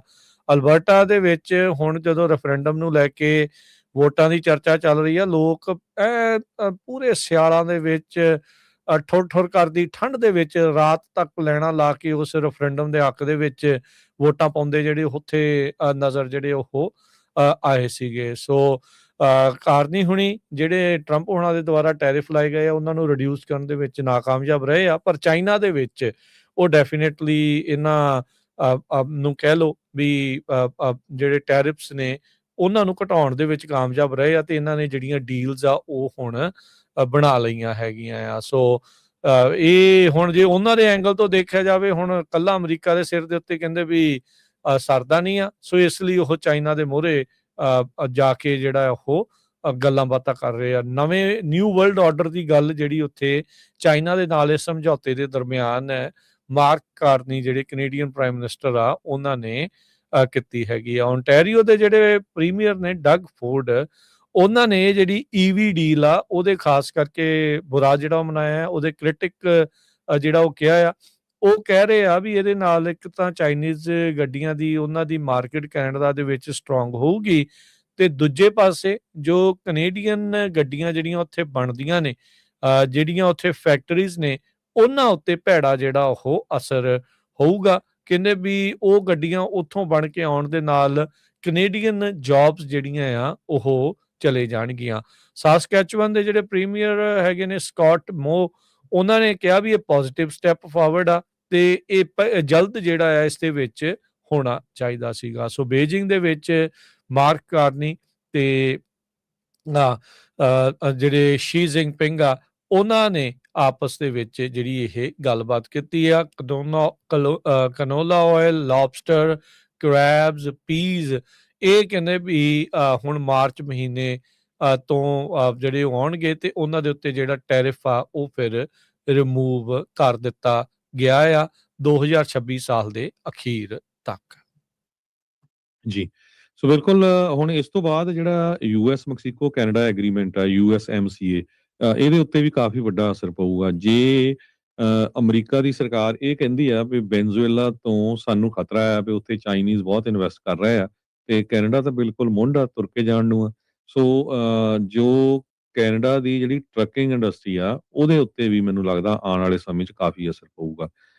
ਪੰਜਾਬੀ ਵੱਡੀ ਗਿਣਤੀ 'ਚ ਇਸ ਇੰਡਸਟਰੀ ਦੇ ਵਿੱਚ ਆ, ਉਹਨਾਂ ਨੂੰ ਬਿਲਕੁਲ ਇਹਦੇ ਤੇ ਅੱਖ ਰੱਖਣੀ ਚਾਹੀਦੀ ਆ ਵੀ ਆਉਣ ਵਾਲੇ ਸਮੇਂ 'ਚ ਕੀ ਕੁਝ ਵਾਪਰਨਾ ਹੈਗਾ। ਪਹਿਲਾਂ ਨਾਫਟਾ ਸੀ, ਬਾਅਦ ਦੇ ਵਿੱਚ ਪ੍ਰੈਜ਼ੀਡੈਂਟ ਡੋਨਲਡ ਟਰੰਪ ਹੋਣਾ ਦੇ ਪਹਿਲੀ ਟਰਮ ਦੇ ਦੌਰਾਨ ਉਸ ਨੂੰ ਚੇਂਜ ਕਰਕੇ USMCA ਕਰ ਦਿੱਤਾ ਗਿਆ। ਤਿੰਨਾਂ ਮੁਲਕਾਂ ਦੇ ਵਿੱਚ ਇੱਕ ਤਰ੍ਹਾਂ ਦੇ ਨਾਲ ਇਹ ਜਿਹੜਾ ਟ੍ਰੇਡ ਐਗਰੀਮੈਂਟ ਸੀ, ਤਿੰਨਾਂ ਕੰਟਰੀਆਂ ਦਾ 510 ਮਿਲੀਅਨ ਲੋਕ ਹੈਗੇ ਆ, ਤੇ ਇਕੋਨਮੀ $30.97 ਟ੍ਰਿਲੀਅਨ ਦੀ ਜਿਹੜੀ ਇਕੋਨਮੀ ਆ। ਸੋ ਉਹਦੇ ਤੇ ਜਿਹੜਾ ਅਸਰ ਆ ਉਹ ਕਿੰਨਾ ਕੁ ਪਊਗਾ, ਇਹ ਹੁਣ ਹਜੇ ਅੱਜ ਤੱਕ ਤਾਂ ਕੋਈ ਬਿਆਨ ਆਇਆ ਨਹੀਂ ਟਰੰਪ ਉਹਨਾਂ ਦਾ, ਪਰ ਆਊਗਾ ਜ਼ਰੂਰ। ਸੋ ਉਹਦੇ 'ਚ ਦੇਖਦੇ ਹਾਂ ਵੀ ਕੀ ਅਸਰ ਪੈਣ ਜਾ ਰਿਹਾ ਹੈਗਾ। ਕੈਨੇਡਾ ਦੀ ਜਿਹੜੀ ਟਰੱਕਿੰਗ ਤੇ ਬੱਸ ਮਾਰਕੀਟ ਆ ਉਹ ਆਲਰੇਡੀ ਕਾਫੀ ਉਹਨਾਂ ਤੇ ਅਸਰ ਪਿਆ ਆ। ਟੈਰਿਫਸ ਜਦੋਂ ਗਏ ਆ, ਉਹਨਾਂ ਦੇ ਪਾਰਟਸ ਜਿਹੜੇ ਉੱਥੇ ਬਹੁਤ ਬਣਦੇ ਆ, ਉਹਨਾਂ ਦੇ ਉੱਤੇ ਕਾਫੀ ਟੈਰਿਫ ਵਧਾਇਆ ਗਿਆ ਹੈਗਾ। ਜੀ। ਅਗਲੀ ਜਿਹੜੀ ਹਰਜੋਤ ਸਿੰਘ ਜੀ ਗੱਲ ਕਰਦੇ ਜਾਈਏ ਤਾਂ ਯੂਐਸ ਦੇ ਜਿਹੜੇ ਲਾਅ ਮੇਕਰਸ ਆ ਉਹ ਇਸ ਟਾਈਮ ਦਬਾਅ ਪਾ ਰਹੇ ਆ ਟਰੰਪ ਹੋਣਾ ਦੇ ਉੱਤੇ ਵੀ, ਤੇ ਨਾਲ ਭਰੋਸਾ ਦੇ ਰਹੇ ਆ ਡੈਨਮਾਰਕ ਨੂੰ ਵੀ ਭਾਈ ਅਸੀਂ ਗ੍ਰੀਨਲੈਂਡ ਨਹੀਂ ਲਵਾਂਗੇ। ਜਿਹੜੇ ਰਾਸ਼ਟਰਪਤੀ ਟਰੰਪ ਆ ਪਰ ਉਹਨਾਂ ਦਾ ਨਜ਼ਰੀਆ ਥੋੜਾ ਜਿਹਾ ਇਸ ਨਾਲੋਂ ਵੱਖਰਾ ਨਜ਼ਰ ਆਉਂਦਾ ਆ। ਉਹ ਕਹਿੰਦੇ ਵੀ ਗ੍ਰੀਨਲੈਂਡ ਤਾਂ ਆਪਾਂ ਨੂੰ ਚਾਹੀਦਾ ਹੀ ਚਾਹੀਦਾ ਹੈਗਾ ਆ। ਬਾਈਪਾਰਟੀਜ਼ਨ ਕਾਂਗਰੈਸ਼ਨਲ ਡੈਲੀਗੇਸ਼ਨ ਉਹਨਾਂ ਨੇ ਕਹਿੰਦੇ ਮੁਲਾਕਾਤ ਕੀਤੀ ਡੈਨਮਾਰਕ ਤੇ ਗ੍ਰੀਨਲੈਂਡ ਦੇ ਅਧਿਕਾਰੀਆਂ ਦੇ ਨਾਲ ਕੋਪਨਹੇਗਨ ਦੇ ਵਿੱਚ ਅੱਜ, ਤੇ ਉਹਨਾਂ ਨੇ ਇਹ ਭਰੋਸਾ ਜਿਹੜਾ ਦਵਾਇਆ ਤੇ ਕਹਿੰਦੇ ਵੀ ਸਪੋਰਟ ਦਿੱਤੀ ਆਪਣੀ ਗ੍ਰੀਨਲੈਂਡ ਦੀ ਟੈਰੀਟੋਰੀਅਲ ਇੰਟੀਗ੍ਰਿਟੀ ਸੋਵਰਨਿਟੀ ਨੂੰ ਜਿਹੜਾ ਉਹ ਲੈ ਕੇ। ਸੋ ਪ੍ਰੈਜ਼ੀਡੈਂਟ ਟਰੰਪ ਲਗਾਤਾਰ ਕੋਸ਼ਿਸ਼ ਕਰ ਰਹੇ ਆ ਵੀ ਗ੍ਰੀਨਲੈਂਡ ਆਪਣੇ ਅਧੀਨ ਲੈ ਲਿਆ ਜਾਵੇ। ਇਹ ਡੈਲੀਗੇਸ਼ਨ ਨੂੰ ਲੀਡ ਕਰ ਰਹੇ ਆ ਕ੍ਰਿਸ ਕੂਨਸ, ਇੱਕ ਡੈਮੋਕ੍ਰੇਟ ਨੇ ਡੈਲਾਵੇਅਰ ਤੋਂ, ਤੇ ਸੈਨੇਟਰ ਥੌਮ ਟਿਲਿਸ ਰਿਪਬਲਿਕਨ ਨੇ ਨਾਰਥ ਕੈਰੋਲੀਨਾ ਤੋਂ। ਪੱਤਰਕਾਰਾਂ ਦੇ ਨਾਲ ਗੱਲਬਾਤ ਕਰਦੇ ਹੋਏ ਮੀਟਿੰਗ ਤੋਂ ਬਾਅਦ ਚ ਕੂਨਸ ਨੇ ਜਿਹੜਾ ਉਹ ਆਖਿਆ ਵੀ ਨਾਟੋ ਦੀ ਜਿਹੜੀ ਵੈਲਿਊ ਆ ਉਸ ਬਾਰੇ ਅਸੀਂ ਗੱਲ ਕੀਤੀ ਆ। ਜਿਹੜੇ principal of sovereignty, territorial integrity ਤੇ ਸੈਲਫ ਡਿਟਰਮੀਨੇਸ਼ਨ, ਉਸ ਦੀ ਰਿਸਪੈਕਟ ਕਰਦੇ ਹੋਏ ਉਸ ਨੂੰ ਜਿਹੜਾ ਦ੍ਰਿੜਤਾ ਦੇ ਨਾਲ ਉਸ ਨੂੰ ਜਿਹੜਾ ਦੁਬਾਰਾ ਦੱਸਿਆ ਆ ਵੀ ਹਾਂ ਭਾਈ ਵੀ ਇਦਾਂ ਹੀ ਹੋਣਾ ਜਿਹੜਾ ਚਾਹੀਦਾ ਆ। ਸੋ ਕਹਿੰਦੇ ਵੀ ਗ੍ਰੀਨਲੈਂਡ ਦੇ ਲੋਕਾਂ ਦੇ ਕੋਲ ਹੀ ਇਹ ਫੈਸਲਾ, ਅਖੀਰਲਾ ਫੈਸਲਾ ਹੋਣਾ ਚਾਹੀਦਾ ਆ ਵੀ ਉਹਨਾਂ ਨੇ ਭਵਿੱਖ ਦੇ ਵਿੱਚ ਕਿਹਨਾਂ ਦੇ ਨਾਲ ਜਾਣਾ ਹੈਗਾ ਆ। ਲੀਜ਼ਾ ਮਰਕੋਸਕੀ ਜਿਹੜੇ ਸੈਨੇਟਰ ਨੇ ਰਿਪਬਲਿਕਨ ਅਲਾਸਕਾ ਤੋਂ, ਉਹਨਾਂ ਨੇ ਕਿਹਾ ਵੀ ਗ੍ਰੀਨਲੈਂਡ ਨੂੰ ਆਪਣੇ ਐਲਾਈ ਦੇ ਤੌਰ ਦੇ ਉੱਤੇ ਦੇਖਣਾ ਚਾਹੀਦਾ, ਆਪਣੇ ਸਾਥੀ ਦੇ ਤੌਰ ਦੇ ਉੱਤੇ ਦੇਖਣਾ ਚਾਹੀਦਾ ਆ, ਨਾ ਕਿ ਇੱਕ ਜਾਇਦਾਦ ਦੇ ਤੌਰ ਦੇ ਉੱਤੇ, ਐਸੈਟ ਦੇ ਤੌਰ ਦੇ ਉੱਤੇ। ਇਹ ਇਸ ਮੌਕੇ ਆਇਆ ਆ। ਰੀਸੈਂਟ ਆਏ ਸਰਵੇ ਪੋਲਸ ਦੇ ਵਿੱਚ 75% ਅਮਰੀਕਨਸ ਗ੍ਰੀਨਲੈਂਡ ਨੂੰ ਇਸ ਤਰੀਕੇ ਦੇ ਨਾਲ ਹਥਿਆਉਣ ਦੇ ਬਿਲਕੁਲ ਉਲਟ ਨਜ਼ਰ ਆ ਰਹੇ ਆ। ਸੋ ਇਹ ਜਿਹੜੀ ਚੀਜ਼ ਹੈ ਇਸ ਟਾਈਮ ਹੋਈ ਆ, ਪਰ ਇੱਕ ਸਾਂਝਾ ਵਫਦ ਮਿਲ ਕੇ ਆਇਆ ਆ ਕੋਪਨਹੈਗਨ ਦੇ ਵਿੱਚ ਗ੍ਰੀਨਲੈਂਡ ਤੇ ਡੈਨਮਾਰਕ ਦੇ ਅਧਿਕਾਰੀਆਂ ਨੂੰ, ਇਹ ਕਹਿੰਦਾ ਹੋਇਆ ਵੀ ਨਹੀਂ ਅਸੀਂ ਜਿਹੜੀ ਆਪਣੇ ਵੱਲੋਂ ਕੋਸ਼ਿਸ਼ ਕਰ ਰਹੇ ਹਾਂ ਤੇ ਤੁਹਾਨੂੰ ਤੁਹਾਡੀ ਜਿਹੜੀ ਸਵੈ ਇੱਛਾ ਦੇ ਨਾਲ ਹੀ ਜਿੱਧਰ ਤੁਸੀਂ ਜਾਣਾ ਚਾਹੁੰਦੇ ਆ ਉਧਰ ਹੋਣਾ ਚਾਹੀਦਾ ਆ। ਇੱਕ ਬਿੱਲ ਵੀ ਜਿਹੜਾ ਹਰਜੋਤ ਸਿੰਘ ਜੀ ਉੱਦਾਂ ਵੈਸੇ ਟਰੰਪ ਹੋਣਾ ਦੇ ਸਪੋਰਟਰ ਕਾਂਗਰਸਮੈਨ ਦੇ ਦੁਆਰਾ ਲਿਆਂਦਾ ਗਿਆ ਵੀ ਕਾਂਗਰਸ ਮਦਦ ਕਰੇ ਵੀ ਟਰੰਪ ਹੋਣਾ ਨੂੰ ਗ੍ਰੀਨਲੈਂਡ ਆਪਣੇ ਕੰਟਰੋਲ ਦੇ ਵਿੱਚ ਲੈਣ ਦੇ ਲਈ। ਅਗਲੀ ਖਬਰ ਇਮੀਗ੍ਰੇਸ਼ਨ ਕਸਟਮ ਇਨਫੋਰਸਮੈਂਟ ਨਾਲ ਰਿਲੇਟਡ ਆ। ਇੱਕ ਇੰਡੀਆ ਦਾ ਜਿਹੜਾ ਪਰਿਵਾਰ ਆ ਉਹ ਕਹਿੰਦੇ ਵੀ 11 ਸਾਲਾਂ ਬਾਅਦ ਗ੍ਰੀਨ ਕਾਰਡ ਦੀ ਵੇਟ ਕਰਦਾ ਕਰਦਾ ਹੁਣ ਵਾਪਸ ਉਸਨੇ ਆਪਣੇ ਆਪ ਨੂੰ ਸੈਲਫ ਡਿਪੋਰਟ ਕਰ ਰਿਹਾ ਹੈਗਾ। ਇਹ ਰੈਡਿਟ ਦੇ ਉੱਤੇ ਜਿਹੜੀ ਪੋਸਟ ਪਾਈ ਗਈ ਹੈਗੀ ਆ, ਉਹਦੇ ਵਿੱਚ ਉਹਨੇ ਦੱਸਿਆ ਵੀ ਉਹਨਾਂ ਨੇ ਅਸਾਈਲਮ, ਉਹਨਾਂ ਦਾ ਕੇਸ ਅਪਰੂਵ ਹੋ ਗਿਆ ਸੀ 8.5 ਸਾਲ ਪਹਿਲਾਂ, ਤੇ ਗ੍ਰੀਨ ਕਾਰਡ ਦੀ ਵੇਟ ਕਰਦੇ ਸੀ ਫਾਰਮ I-485। ਹਜੇ ਤੱਕ ਵੀ ਉਹ ਜਿਹੜਾ ਪਹੁੰਚਿਆ ਨਹੀਂ ਹੈਗਾ। ਸੋ ਉਹਨਾਂ ਨੇ ਕਿਹਾ ਵੀ 11 ਸਾਲਾਂ ਬਾਅਦ USA 'ਚ ਰਹਿਣ ਤੇ ਉਹ ਤੋਂ ਬਾਅਦ ਲਾਫੁਲ ਸਟੇਟਸ ਜਿਹੜਾ ਆ ਉਹਨਾਂ ਦਾ ਵਿਦਆਊਟ ਪਰਮਾਨੈਂਟ ਰੈਜ਼ੀਡੈਂਸੀ, ਤੇ ਪਰਿਵਾਰ ਨੇ ਕਿਹਾ ਵੀ ਅਸੀਂ ਵਾਪਸ ਜਿਹੜਾ ਆ ਆਪਣੇ ਮੁਲਕ ਜਾ ਰਹੇ ਹੈਗੇ ਆ। ਕਹਿੰਦੇ ਵੀ ਅਸੀਂ ਇੰਨਾ ਚਿਰ ਨਹੀਂ ਵੇਟ ਕਰ ਸਕਦੇ ਕਿ ਸਾਡੀ ਜਿਹੜੀ ਗ੍ਰੀਨ ਕਾਰਡ ਦੀ ਵੇਟ ਕਰਦੇ-ਕਰਦੇ ਜਿਹੜਾ ਆ ਉਹ ਮੌਤ ਹੋ ਜਾਵੇ। ਆਲਰੇਡੀ ਕਹਿੰਦੇ ਬਹੁਤ ਸਾਰੇ ਲੋਕ ਜਿਹੜੇ ਆ ਕਿੰਨੇ-ਕਿੰਨੇ ਸਾਲ ਹੋ ਗਏ ਉਹਨਾਂ ਨੂੰ ਵੇਟ ਕਰਦਿਆਂ ਨੂੰ। ਵੀਜ਼ਾ ਵਰਕਸ ਨੇ ਰਿਪੋਰਟ ਕੀਤਾ ਵੀ 4 ਮਿਲੀਅਨ ਲੋਕ ਜਿਹੜੇ ਆ ਉਹ immigrant visa as of November 2023 wait ਕਰ ਰਹੇ ਸੀ। ਮਈ 25 ਤੋਂ ਇਮੀਗ੍ਰੇਸ਼ਨ ਪ੍ਰੋਸੈਸਿੰਗ ਜਿਹੜੀ ਆ ਉਹ ਹੋਰ ਵੀ ਜਿਹੜੀ ਆ ਉਹ ਡਿਲੇ ਹੋ ਗਈ ਹੈਗੀ ਆ ਕਿਉਂਕਿ ਮੈਕਸੀਕੋ ਤੇ ਕੋਲੰਬੀਆ ਦੇ ਵਿੱਚ ਤਾਂ ਵੀਜ਼ਾ ਫਰੀਜ਼ ਕਰ ਦਿੱਤਾ ਸੀ। ਮੈਕਸੀਕੋ ਦੇ ਜਿਹੜੇ ਲੋਕ ਆ ਉਹ 1.2 ਮਿਲੀਅਨ ਜੋ ਆ ਬੈਕਲੌਗ 'ਚ ਆ, ਜਿਨ੍ਹਾਂ ਦੇ ਕੇਸ ਅਪਰੂਵ ਹੋਏ ਆ ਜਾਂ ਜਿਨ੍ਹਾਂ ਦਾ ਗ੍ਰੀਨ ਕਾਰਡ ਦੀ ਐਪਲੀਕੇਸ਼ਨ ਪਾਈਆਂ ਆ, ਹਜੇ ਅਪਰੂਵ ਨਹੀਂ ਹੋਈਆਂ। ਤੇ ਇੰਡੀਆ ਦੇ 2,91,000, ਫਿਲੀਪਾਈਨਸ ਦੇ 2,88,000, ਡੋਮਿਨਿਕ ਰਿਪਬਲਿਕ ਦੇ 2,52,000, ਚਾਈਨਾ ਦੇ 2,31,000। ਯੂਐਸਸੀਆਈਐਸ ਇਹ ਕਹਿ ਰਹੀ ਆ ਵੀ ਅਸੀਂ ਐਕਸਪੈਡਾਈਟ ਕਰ ਰਹੇ ਆ, ਪਰ 11 ਮਿਲੀਅਨ ਫਾਈਲਿੰਗਸ ਤੇ ਕਹਿੰਦੇ ਵੀ 10 ਮਿਲੀਅਨ ਦੇ ਕਰੀਬ ਕੇਸ ਜਿਹੜੇ ਆ ਉਹ 2022 ਤਾਈਂ ਜਿਹੜੇ ਕੰਪਲੀਟ ਕੀਤੇ ਗਏ ਹੈਗੇ ਆ। ਯੂਐਸਸੀਆਈਐਸ ਇਹ ਵੀ ਪ੍ਰੋਜੈਕਟ ਕਰ ਰਹੀ ਵੀ 15% ਜੋ ਰਿਡਕਸ਼ਨ ਆ ਇੰਟਰਨਲ ਬੈਕਲੌਗ ਦੇ ਵਿੱਚ ਇਹ 2025 ਤੱਕ ਹੋਈ ਹੈਗੀ ਆ। ਗ੍ਰੀਨ ਕਾਰਡ ਦਾ ਜਿਹੜਾ ਫਾਰਮ I-485 ਹੁੰਦਾ ਆ ਉਹਦਾ ਹਜੇ ਵੀ ਕਹਿੰਦੇ ਵੀ ਕਾਫੀ ਜ਼ਿਆਦਾ ਜਿਹੜਾ ਲੌਂਗ ਵੇਟ ਟਾਈਮ ਹੈਗਾ ਤੇ ਯੂਐਸ ਸੀਆਈਐਸ ਨੇ 6 ਮਹੀਨੇ ਉਹਦੇ ਲਈ ਟਾਰਗੇਟ ਕੀਤੇ ਹੈਗੇ ਆ। ਜੀ। ਜੀ। ਬ੍ਰੇਕ ਦਾ ਵਕਤ ਹੋ ਗਿਆ, ਬ੍ਰੇਕ ਲਵਾਂਗੇ ਤੇ ਹੋਰ ਖਬਰਾਂ ਦੇ ਉੱਤੇ ਨਜ਼ਰ ਮਾਰਦੇ ਹਾਂ। ਨੋਬਲ ਪੀਸ ਪ੍ਰਾਈਜ਼ ਜਿਹੜਾ ਹੋਇਆ ਆ ਉਸ ਤੋਂ ਬਾਅਦ ਦੇ ਵਿੱਚ ਕੀ ਜਿਹੜਾ ਚੱਲ ਰਿਹਾ ਉਸ ਬਾਰੇ ਵੀ ਚਰਚਾ ਜਿਹੜੀ ਉਹ ਕਰਦੇ ਆ। ਮਿਲਦੇ ਆ ਇੱਕ ਬ੍ਰੇਕ ਤੋਂ ਬਾਅਦ 'ਚ।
ब्रेक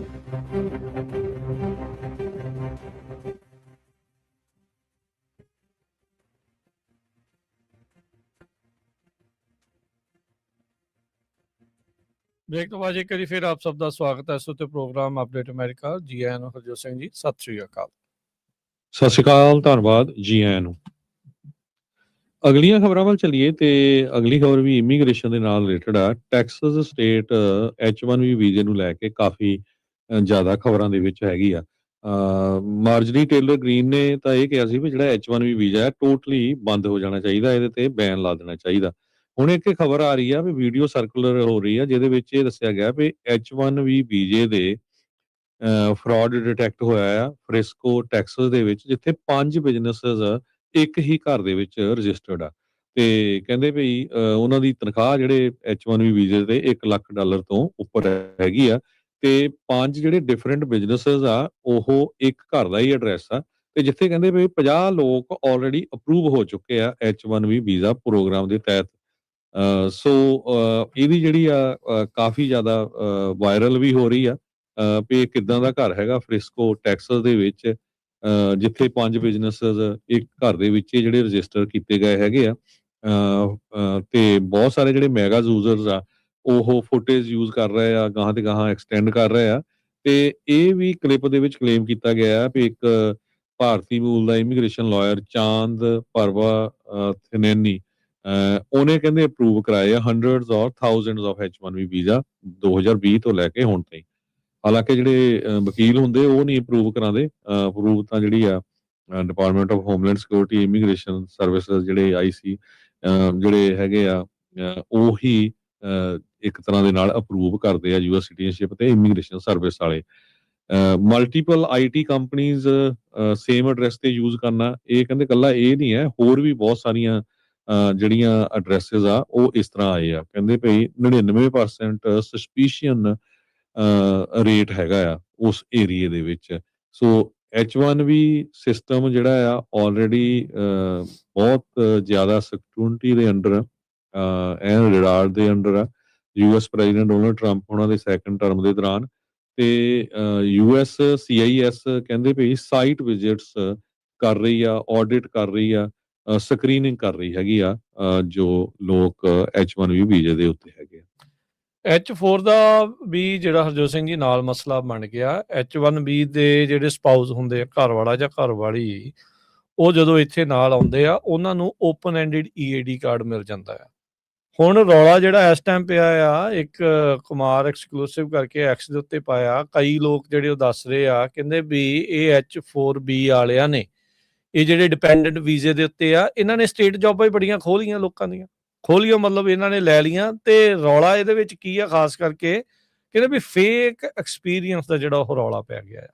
ਸੋ ਇਹ ਹੁਣ ਜਿਹੜਾ ਕਲੇਮ ਆ, ਇਸ ਨੇ ਹੁਣ ਨਵੀਂ ਇੱਕ ਵਿਵਾਦ ਡਿਫਰੈਂਟ ਜਿਹੜਾ ਆ ਹਰਜੋਤ ਸਿੰਘ ਜੀ ਇਹ ਛੇੜ ਦਿੱਤਾ ਆ ਵੀ H1B ਵਾਲਿਆਂ ਦੇ ਉੱਤੇ ਜਿਹੜੇ ਡਿਪੈਂਡੈਂਟ ਨੇ ਉਹ ਜਿਨ੍ਹਾਂ ਨੂੰ ਆ ਕੇ EAD ਪ੍ਰੋਗਰਾਮ ਦੇ ਤਹਿਤ ਇੰਪਲੋਇਮੈਂਟ ਵਰਕ ਪਰਮਿਟ ਜਿਹੜਾ ਉਹ ਮਿਲ ਜਾਂਦਾ ਆ, ਉਹ ਸੂਬੇ ਦੀਆਂ ਸਟੇਟ ਦੀਆਂ ਜੌਬਸ ਲੈ ਰਹੇ ਨੇ, ਉਹ ਵੀ ਨਕਲੀ ਜਿਹੜੀ ਆਪਣੀ ਐਕਸਪੀਰੀਅੰਸ ਆ ਉਹ ਦਿਖਾ ਕੇ। ਇਹਦੇ ਵਿੱਚ ਕੋਈ ਲੁਕੀ ਛਿਪੀ ਗੱਲ ਨਹੀਂ ਰਹਿ ਗਈ ਹਰਜੋਤ ਸਿੰਘ ਜੀ ਵੀ ਇਦਾਂ ਜਿਹੜਾ ਫੇਕ ਐਕਸਪੀਰੀਅੰਸ ਦਾ ਜਿਹੜਾ ਰੌਲਾ ਆ ਟੈਕ ਇੰਡਸਟਰੀ ਦੇ ਵਿੱਚ ਬੜੇ ਚਿਰ ਤੋਂ ਜਿਹੜਾ ਉਹ ਚੱਲਦਾ ਆ ਰਿਹਾ ਹੈਗਾ ਆ। ਸੋ ਇੱਕ ਬੰਦਾ ਆ ਇਸ ਦੇ ਵਿੱਚ ਉਹ ਕਮੈਂਟ ਕਰਕੇ ਦੱਸ ਰਿਹਾ ਆ, ਕਹਿੰਦਾ ਵੀ ਉਹ ਸੈਕਰਾਮੈਂਟੋ ਦੇ ਵਿੱਚ ਆ 20 ਸਾਲ ਤੋਂ ਕਹਿੰਦਾ ਵੀ ਉਹ ਰਹਿ ਰਿਹਾ ਆ, ਉਹ ਟੈਕਨੋਲੋਜੀ ਵਾਲੀ ਕੰਪਨੀ 'ਚ ਹੀ ਆ ਤੇ ਕਹਿੰਦਾ ਵੀ H1B ਦੇ ਉੱਤੇ ਮੈਂ ਸੀਗਾ, ਜੌਬ ਸੀਗਾ ਤੇ ਸੀਗੀ ਤੇ ਉਹਦਾ ਘਰ ਵਾਲਾ ਜਿਹੜਾ ਆ ਉਸ ਨੂੰ 15 ਸਾਲ ਵੇਟ ਕਰਕੇ ਜਿਹੜਾ ਫਿਰ ਗ੍ਰੀਨ ਕਾਰਡ ਜਿਹੜਾ ਮਿਲਿਆ। ਪਰ ਕਹਿੰਦੇ ਵੀ ਹੁਣ H4 EAD ਦੇ ਨਾਲ ਫੇਕ ਐਕਸਪੀਰੀਅੰਸ ਲਾ ਕੇ ਉਹ ਸਟੇਟ ਜੌਬਸ ਜਿਹੜੇ ਉਹ ਲੈ ਰਹੇ ਆ ਤੇ ਕਹਿੰਦੇ ਵੀ ਇੱਕ ਬਹੁਤ ਵੱਡਾ ਸਕੈਮ ਇਹ ਚੱਲ ਰਿਹਾ ਹੈਗਾ ਆ। ਸੋ ਕਹਿੰਦੇ ਵੀ ਕੋਵਿਡ ਦੇ ਦੌਰਾਨ H4 EAD ਵਾਈਫਸ ਜਿਹੜੀਆਂ ਆ ਫੇਕ ਐਕਸਪੀਰੀਅੰਸ ਵਾਲੀਆਂ, ਉਹਨਾਂ ਨੇ ਆਪਣੇ ਘਰ ਵਾਲਿਆਂ ਨੂੰ ਸਪੋਰਟ ਕਰਨ ਦੇ ਨਾਂ ਦੇ ਉੱਤੇ ਇਹ ਫੇਕ ਐਕਸਪੀਰੀਅੰਸ ਜਿਹੜੇ ਉਹ ਕੀਤੇ। ਕਹਿੰਦੇ ਵੀ ਇਹਦੇ ਵਿੱਚ ਧਾਂਦਲੀ ਇੱਕ ਹੋਰ ਵੀ ਵੱਡੀ ਆ, ਕਿਉਂਕਿ ਫੇਕ ਐਕਸਪੀਰੀਅੰਸ ਸੀ, ਕੰਮ ਉਹਨਾਂ ਦਾ ਘਰ ਵਾਲਾ ਹੀ ਕਰੀ ਜਾ ਰਿਹਾ ਸੀ ਉਹਨਾਂ ਦੀ ਥਾਂ ਦੇ ਉੱਤੇ, ਉਹਨਾਂ ਦੇ ਲੈਪਟਾਪਾਂ ਤੋਂ। ਸੋ ਇਹ ਹੁਣ ਇੱਕ ਨਵਾਂ ਜਿਹੜਾ ਇਸ ਦੇ ਵਿੱਚ ਐਂਗਲ ਜਿਹੜਾ ਉਹ ਆ ਚੁੱਕਾ ਆ। ਹੋ ਸਕਦਾ ਹਰਜੋਤ ਸਿੰਘ ਜੀ, ਜੇ H1B ਬਚੇ ਵੀ ਰਹੇ ਤਾਂ ਇਹ ਜਿਹੜਾ H4EAD ਆ, ਇਹਨੂੰ ਜਿਹੜਾ ਇਹ ਖਤਮ ਪਹਿਲਾਂ ਜਿਹੜਾ ਉਹ ਕਰ ਸਕਦੇ ਆ।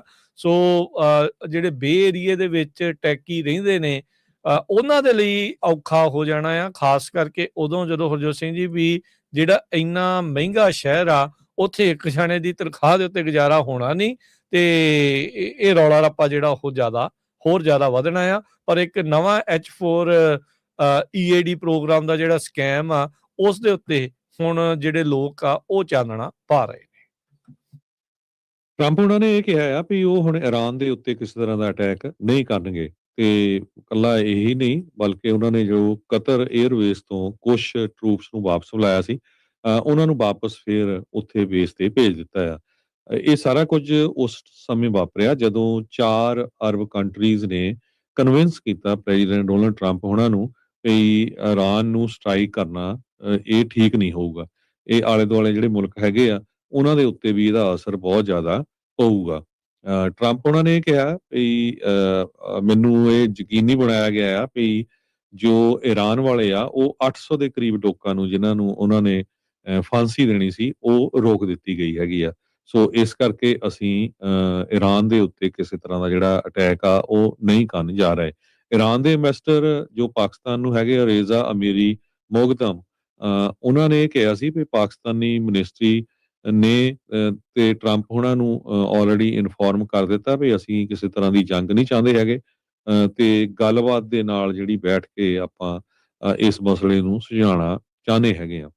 ਸੋ ਆਲਰੇਡੀ ਈਰਾਨ ਦੇ ਵਿੱਚ ਏਡਾ ਵੱਡਾ ਪ੍ਰੋਟੈਸਟ ਹੋਇਆ, 2500 ਦੇ ਕਰੀਬ ਲੋਕ ਉੱਥੇ ਦੀ ਸਰਕਾਰ ਨੇ ਮਾਰ ਵੀ ਦਿੱਤੇ, ਤੇ ਹੁਣ ਉਹ ਪ੍ਰੋਟੈਸਟਰਸ ਦੇ ਉੱਤੇ ਕਾਫੀ ਜ਼ਿਆਦਾ ਕੰਟਰੋਲ ਵੀ ਈਰਾਨ ਦੀ ਸਰਕਾਰ ਨੇ ਕਰ ਲਿਆ ਹੈਗਾ ਆ।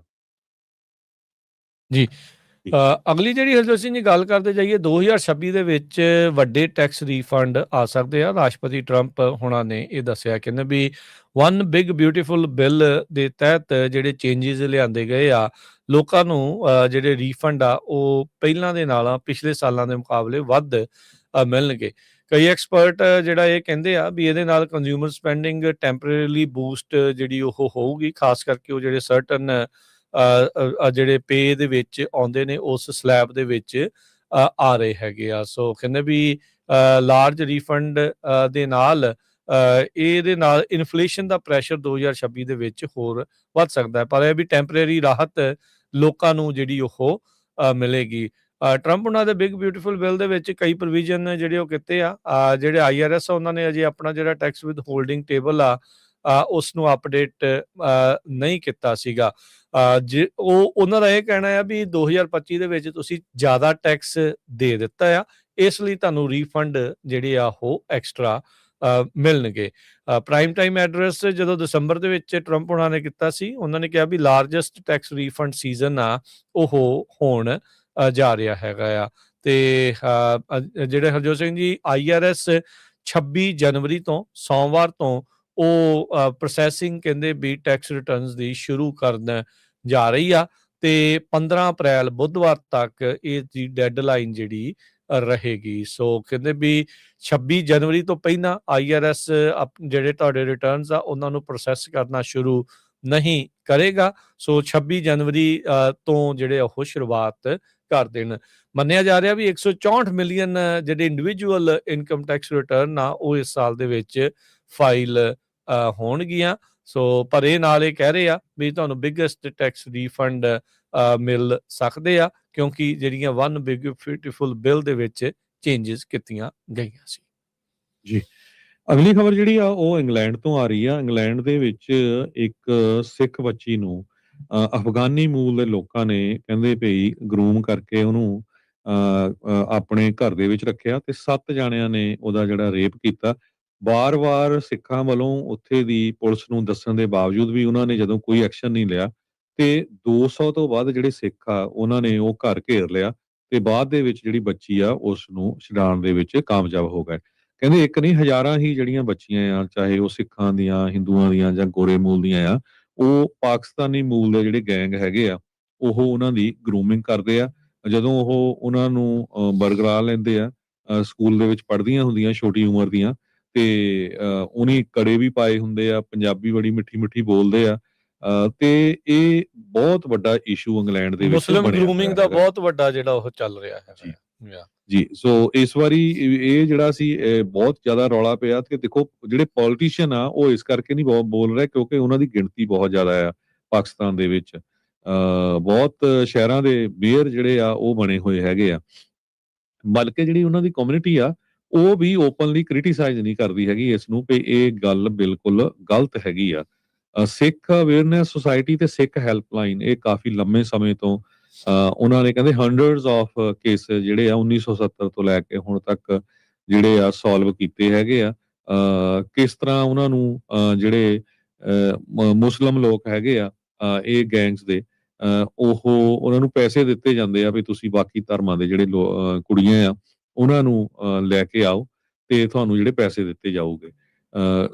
ਐਲੈਕਸ ਜੇ ਰਿਪੋਰਟ 2014 ਚ ਹੋਈ ਸੀ ਜਿਸ 'ਚ ਇਹ ਕਿਹਾ ਸੀ ਵੀ 1400 ਦੇ ਕਰੀਬ ਬੱਚੇ ਜੋ ਆ ਉਹ ਅਬਿਊਜ਼ ਹੋਏ ਆ 1997 ਤੋਂ ਲੈ ਕੇ 2013 ਚ। ਬਹੁਤ ਸਾਰੇ ਗੋਰੇ ਮੂਲ ਦੀਆਂ ਜਿਹੜੀਆਂ ਬੱਚੀਆਂ ਉਹਨਾਂ ਨਾਲ ਵੀ ਇਹ ਸਾਰਾ ਕੁਝ ਵਾਪਰਿਆ। ਗਰੂਮਿੰਗ ਉਹ ਪਰ ਜੋ ਉੱਥੇ ਦੀ ਆਪਾਂ ਕਹਿ ਸਕਦੇ ਪੋਲੀਟੀਸ਼ੀਅਨ ਜਾਂ ਪੁਲਿਸ ਉਹ ਇਸ ਕਰਕੇ ਨਹੀਂ ਕਰਦੀ ਸੀ ਵੀ ਸ਼ਾਇਦ ਸਾਡੇ ਉਲਟ ਕੇਸ ਹੋ ਜਾਊਗੇ ਵੀ ਦੇਖੋ ਜੀ ਇਹ ਮਿਨੋਰਿਟੀ ਆ ਇਹਨਾਂ ਦੇ ਪਿੱਛੇ ਜਾਂਦੇ ਹੈਗੇ ਆ। ਸੋ ਟਾਰਗੇਟ ਉਹ ਬੱਚੀਆਂ ਨੂੰ ਕਰਦੇ ਹੈਗੇ ਆ। ਖਾਸ ਕਰਕੇ ਜਿਹੜੇ ਪੂਅਰ ਟੂ ਅਨਸਟੇਬਲ ਬੈਕਗਰਾਉਂਡ ਦੇ ਹੈਗੇ ਆ ਉਹਨਾਂ ਨੂੰ ਗਿਫਟ ਦੇ ਦਿੰਦੇ ਆ, ਮੈਰਿਜ ਦਾ ਪ੍ਰੋਮਿਸ ਕਰਦੇ ਆ, ਫਾਲਸ ਫਰੈਂਡਸ਼ਿਪ ਦਾ ਕਰਦੇ ਹੈਗੇ ਆ। ਸੋ ਬਹੁਤ ਵੱਡਾ ਜਿਹੜਾ ਰੌਲਾ ਇੰਗਲੈਂਡ ਦੇ ਵਿੱਚ ਪੈ ਰਿਹਾ ਵੀ ਜਿਹੜਾ ਜਸਟਿਸ ਆ ਇਹ ਮਿਲਣਾ ਚਾਹੀਦਾ ਆ। ਹੰਸਲੋ ਦੇ ਵਿੱਚ ਇਹ ਸਾਰਾ ਕੁਝ ਵਾਪਰਿਆ ਸੀ। ਸੋ ਹੁਣ ਉੱਥੇ ਦੀਆਂ ਅਖਬਾਰਾਂ ਟੀਵੀ ਨੇ ਵੀ ਕਾਫੀ ਜ਼ਿਆਦਾ ਜਿਹੜਾ ਇਹਨੂੰ ਕਵਰ ਕੀਤਾ ਤੇ 200 ਸਿੱਖਾਂ ਨੇ ਘੇਰ ਲਿਆ। ਫਿਰ ਪੁਲਿਸ ਵਾਲੇ ਵੀ ਆਏ, ਉਹ ਪੁਲਿਸ ਵਾਲਿਆਂ ਨੂੰ ਨਹੀਂ ਕਿਹਾ ਵੀ ਜੋ ਮਰਜ਼ੀ ਕਰ ਲਓ, ਹੁਣ ਅਸੀਂ ਇਹਨੂੰ ਲੈ ਕੇ ਹੀ ਜਾਵਾਂਗੇ। ਤੇ ਉਹ 15-16 ਸਾਲ ਦੀ ਬੱਚੀ ਸੀ ਤੇ 7 ਜਾਣੇ ਜਿਹੜੇ ਉਹ ਕੁਕਰਮ ਉਸ ਬੱਚੀ ਦੇ ਨਾਲ ਕਰਦੇ ਰਹੇ। ਜੀ ਬਿਲਕੁਲ ਹਰਜੋਤ ਸਿੰਘ ਜੀ, ਇਹ ਜਿਹੜੀ ਮੁਸਲਿਮ ਗਰੂਮਿੰਗ ਆ ਨਾ ਉਹ ਬਹੁਤ ਜ਼ਿਆਦਾ ਵਧੀ ਹੋਈ ਆ। ਉੱਥੋਂ ਦੇ ਲੋਕ ਵੀ ਜਿੱਦਾਂ ਤੁਸੀਂ ਦੱਸਿਆ ਵੀ ਤੰਗ ਪਰੇਸ਼ਾਨ ਆ। ਕਈ ਥਾਵਾਂ ਦੇ ਉੱਤੇ ਜਿਹੜਾ ਉਹ ਚੱਲ ਰਿਹਾ।